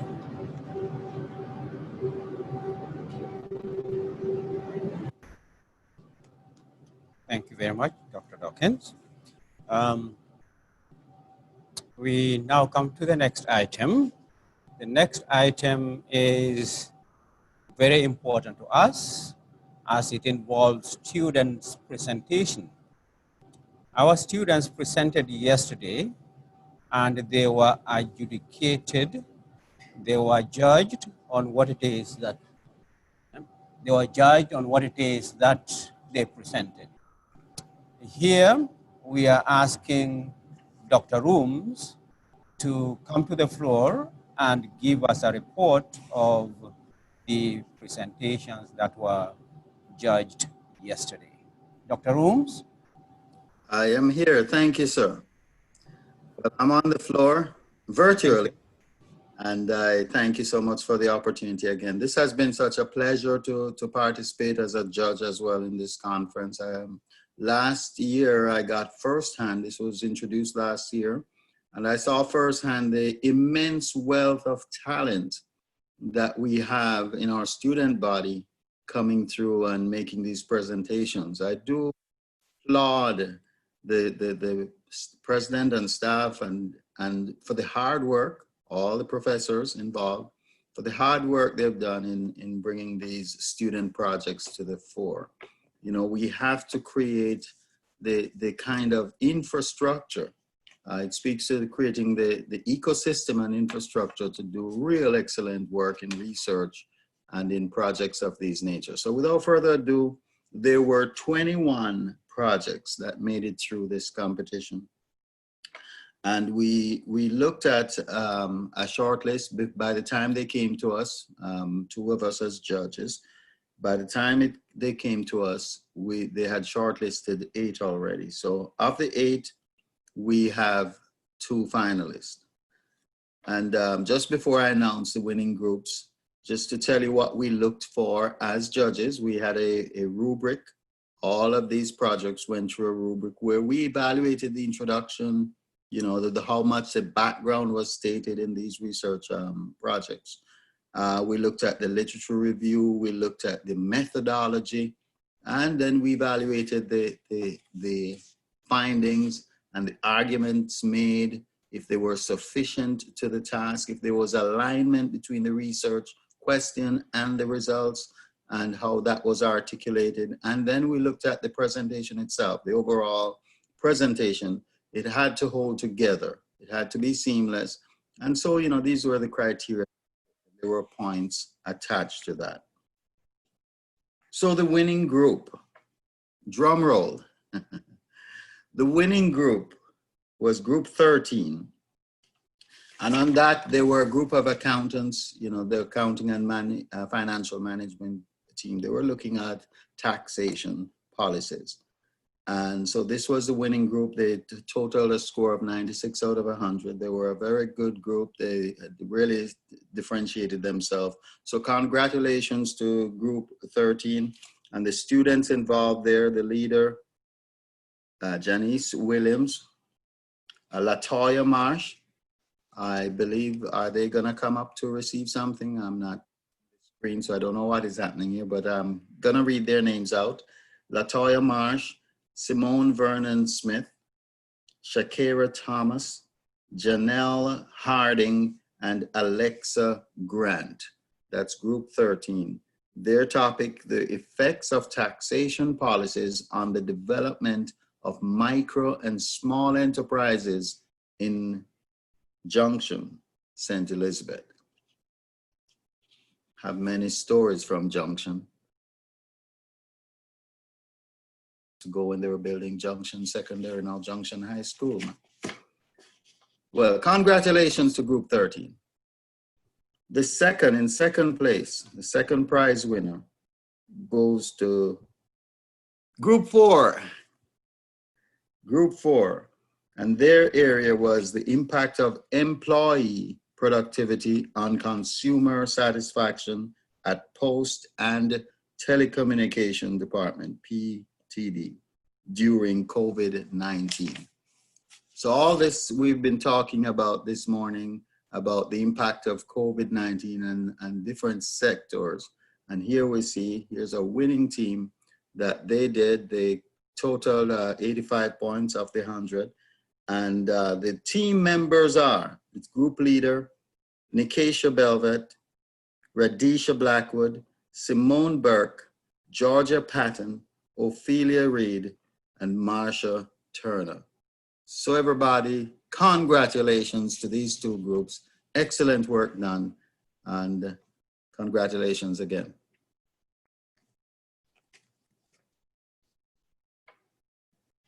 Dr. Roons, and congratulations to the two winner groups.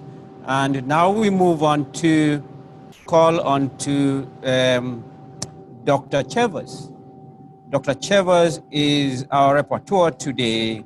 And so Dr. Chevas, welcome to the floor. After which, we will go to presentation of gifts and tokens to different persons, and then I will do the closing remark.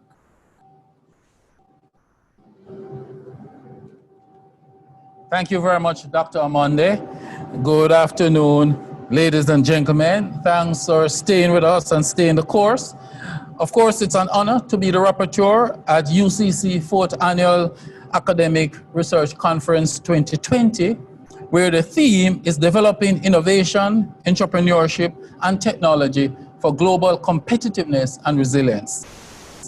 We started on day one. As you all know, it's a two-day event. On day one, we started with Invocation by Mr. Kevin Powell, and then we had the National Anthem, followed by welcome and opening remarks by Professor Gale. I am proud to announce that on day one, we had a total of 211 persons who logged on to our conferences. That's day one, 211. Today, day two, we have 231 persons who have logged on to the conference. And I think that's fantastic. That's great. We should be proud of ourselves for that achievement. Then we had, as Dr. Roons just announced, we had the 8 student poster presentation.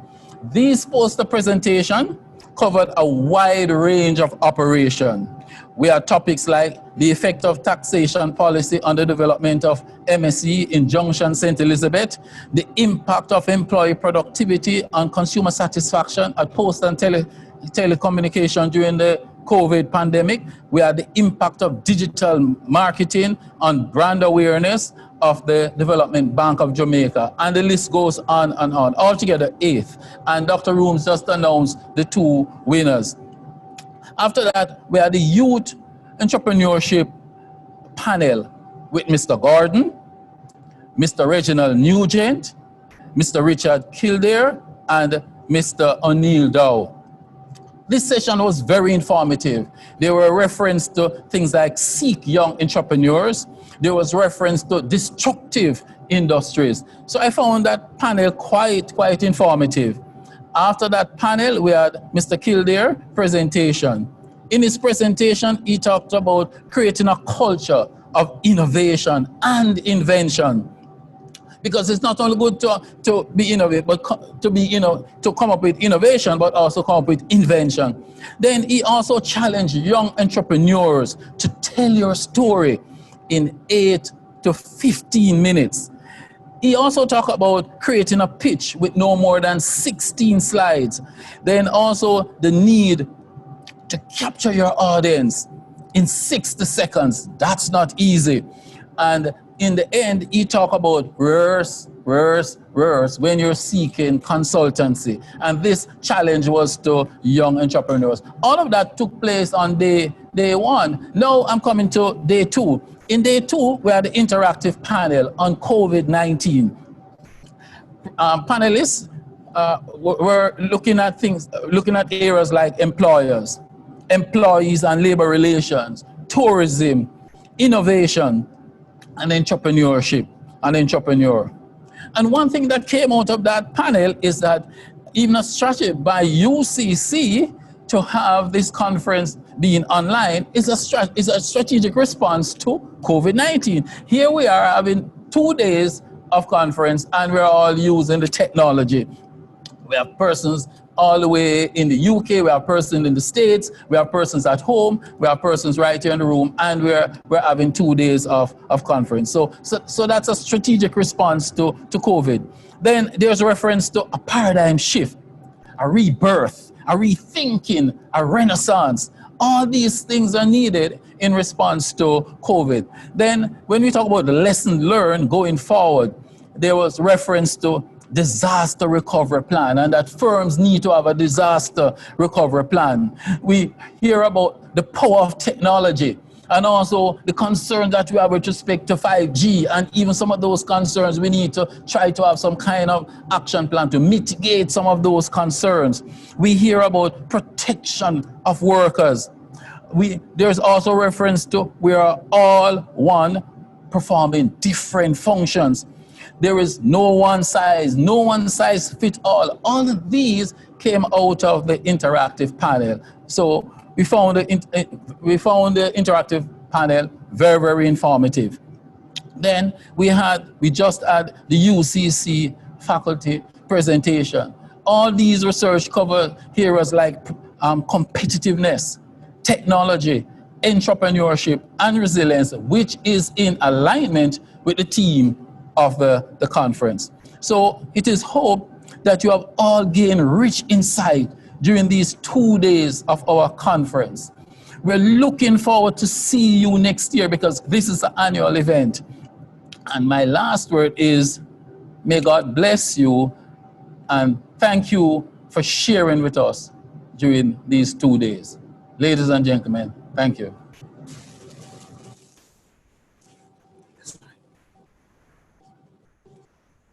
Thank you very much, Dr. Chevas. We now come to the last item. The last item has 2 parts. Part 1 is the presentation of certificates, gifts, tokens to all presenters. Part 2 of it is going to be the closing remark. But before we do these 2 things, here's an announcement that I have to make to our good students who are in attendance. You are being encouraged, students who are in attendance or who attended yesterday, that you need to proceed to the conference website, answer the question that is asked for your extra credit, right? So I repeat, students proceed to the conference website, look at the extra question, answer it for your extra credit. Now, my next item is presenting the certificates, gifts, and tokens. The presenters are not here, but we have to announce that their tokens, their gifts, and their certificates for everyone who actually did the presentation. UCC, and particularly the Research Conference Committee, will find a way to deliver or to communicate those to you so that you can come and collect them from UCC. Now, my closing ceremony, my closing remarks. My closing remarks is going to be simple. It's going to be simple by way of thanking those who have made this possible. Those who have made this possible, I'm looking for my notes about that. Fine. Let's see, find it. Give me a minute. So those who have made this possible, first of all, we have to thank the Almighty God for giving us the opportunity to have this conference being held in 2 days and has been a success. After which, I'm going to thank Dr. Adams, Mrs. Geraldine Adams, Mrs. Audrey Sewell, Professor Sir Kenneth Hall, Professor Dennis Gale, Professor Bernadette Warner, UCC Executive Board, Pastor Samuel Lewis, Dr. Roons, Professor John Fulton from the University of Sunderland, Dr. Yvonne Dawkins, myself, Tom Amonde, Mr. Kevin Powell, and all UCC students. Not to forget that the UCC family who actually made this possible, and also the invited guests. We also have to thank the UCC Research Committee members, the UCC Marketing Department, and particularly in that department, I must thank Mrs. Christian Smart Smith. We thank our sponsors, and I'm going to name a few of them. Grace Kennedy, UCC Group of Companies, and UCC IS&T. We thank the panelists, Mr. David Wan, Arnaldo Brown, Andrew Spencer, and Danny Roberts. We thank also the UCC researchers, Dr. Delroy Chevas, Mrs. Paula Roden, Miss Sandra Bloomfield, Dr. Porter, and also student innovators, student researchers, Mr. Gordon and entrepreneurship colleagues, Miss Kian Morgan, Mrs. Tamari Rob Duncan, Mr. O'Neill Dawes, and all attendees. We are now coming to the closing of the ceremony, and we are urging you to put it in your plan so that next year, about the same time, you come prepared to attend another innovative UCC 5th annual conference. In closing, I must say that I enjoyed what took place. And I am taking this opportunity as a marketing purpose to tell viewers and listeners that the College of Graduate Studies, which I head, is welcoming those who have who are willing and able to continue with their master's degree, MBA, that you are welcome to come and apply, and you are welcomed by UCC. I now declare the conference closed. Thank you very much.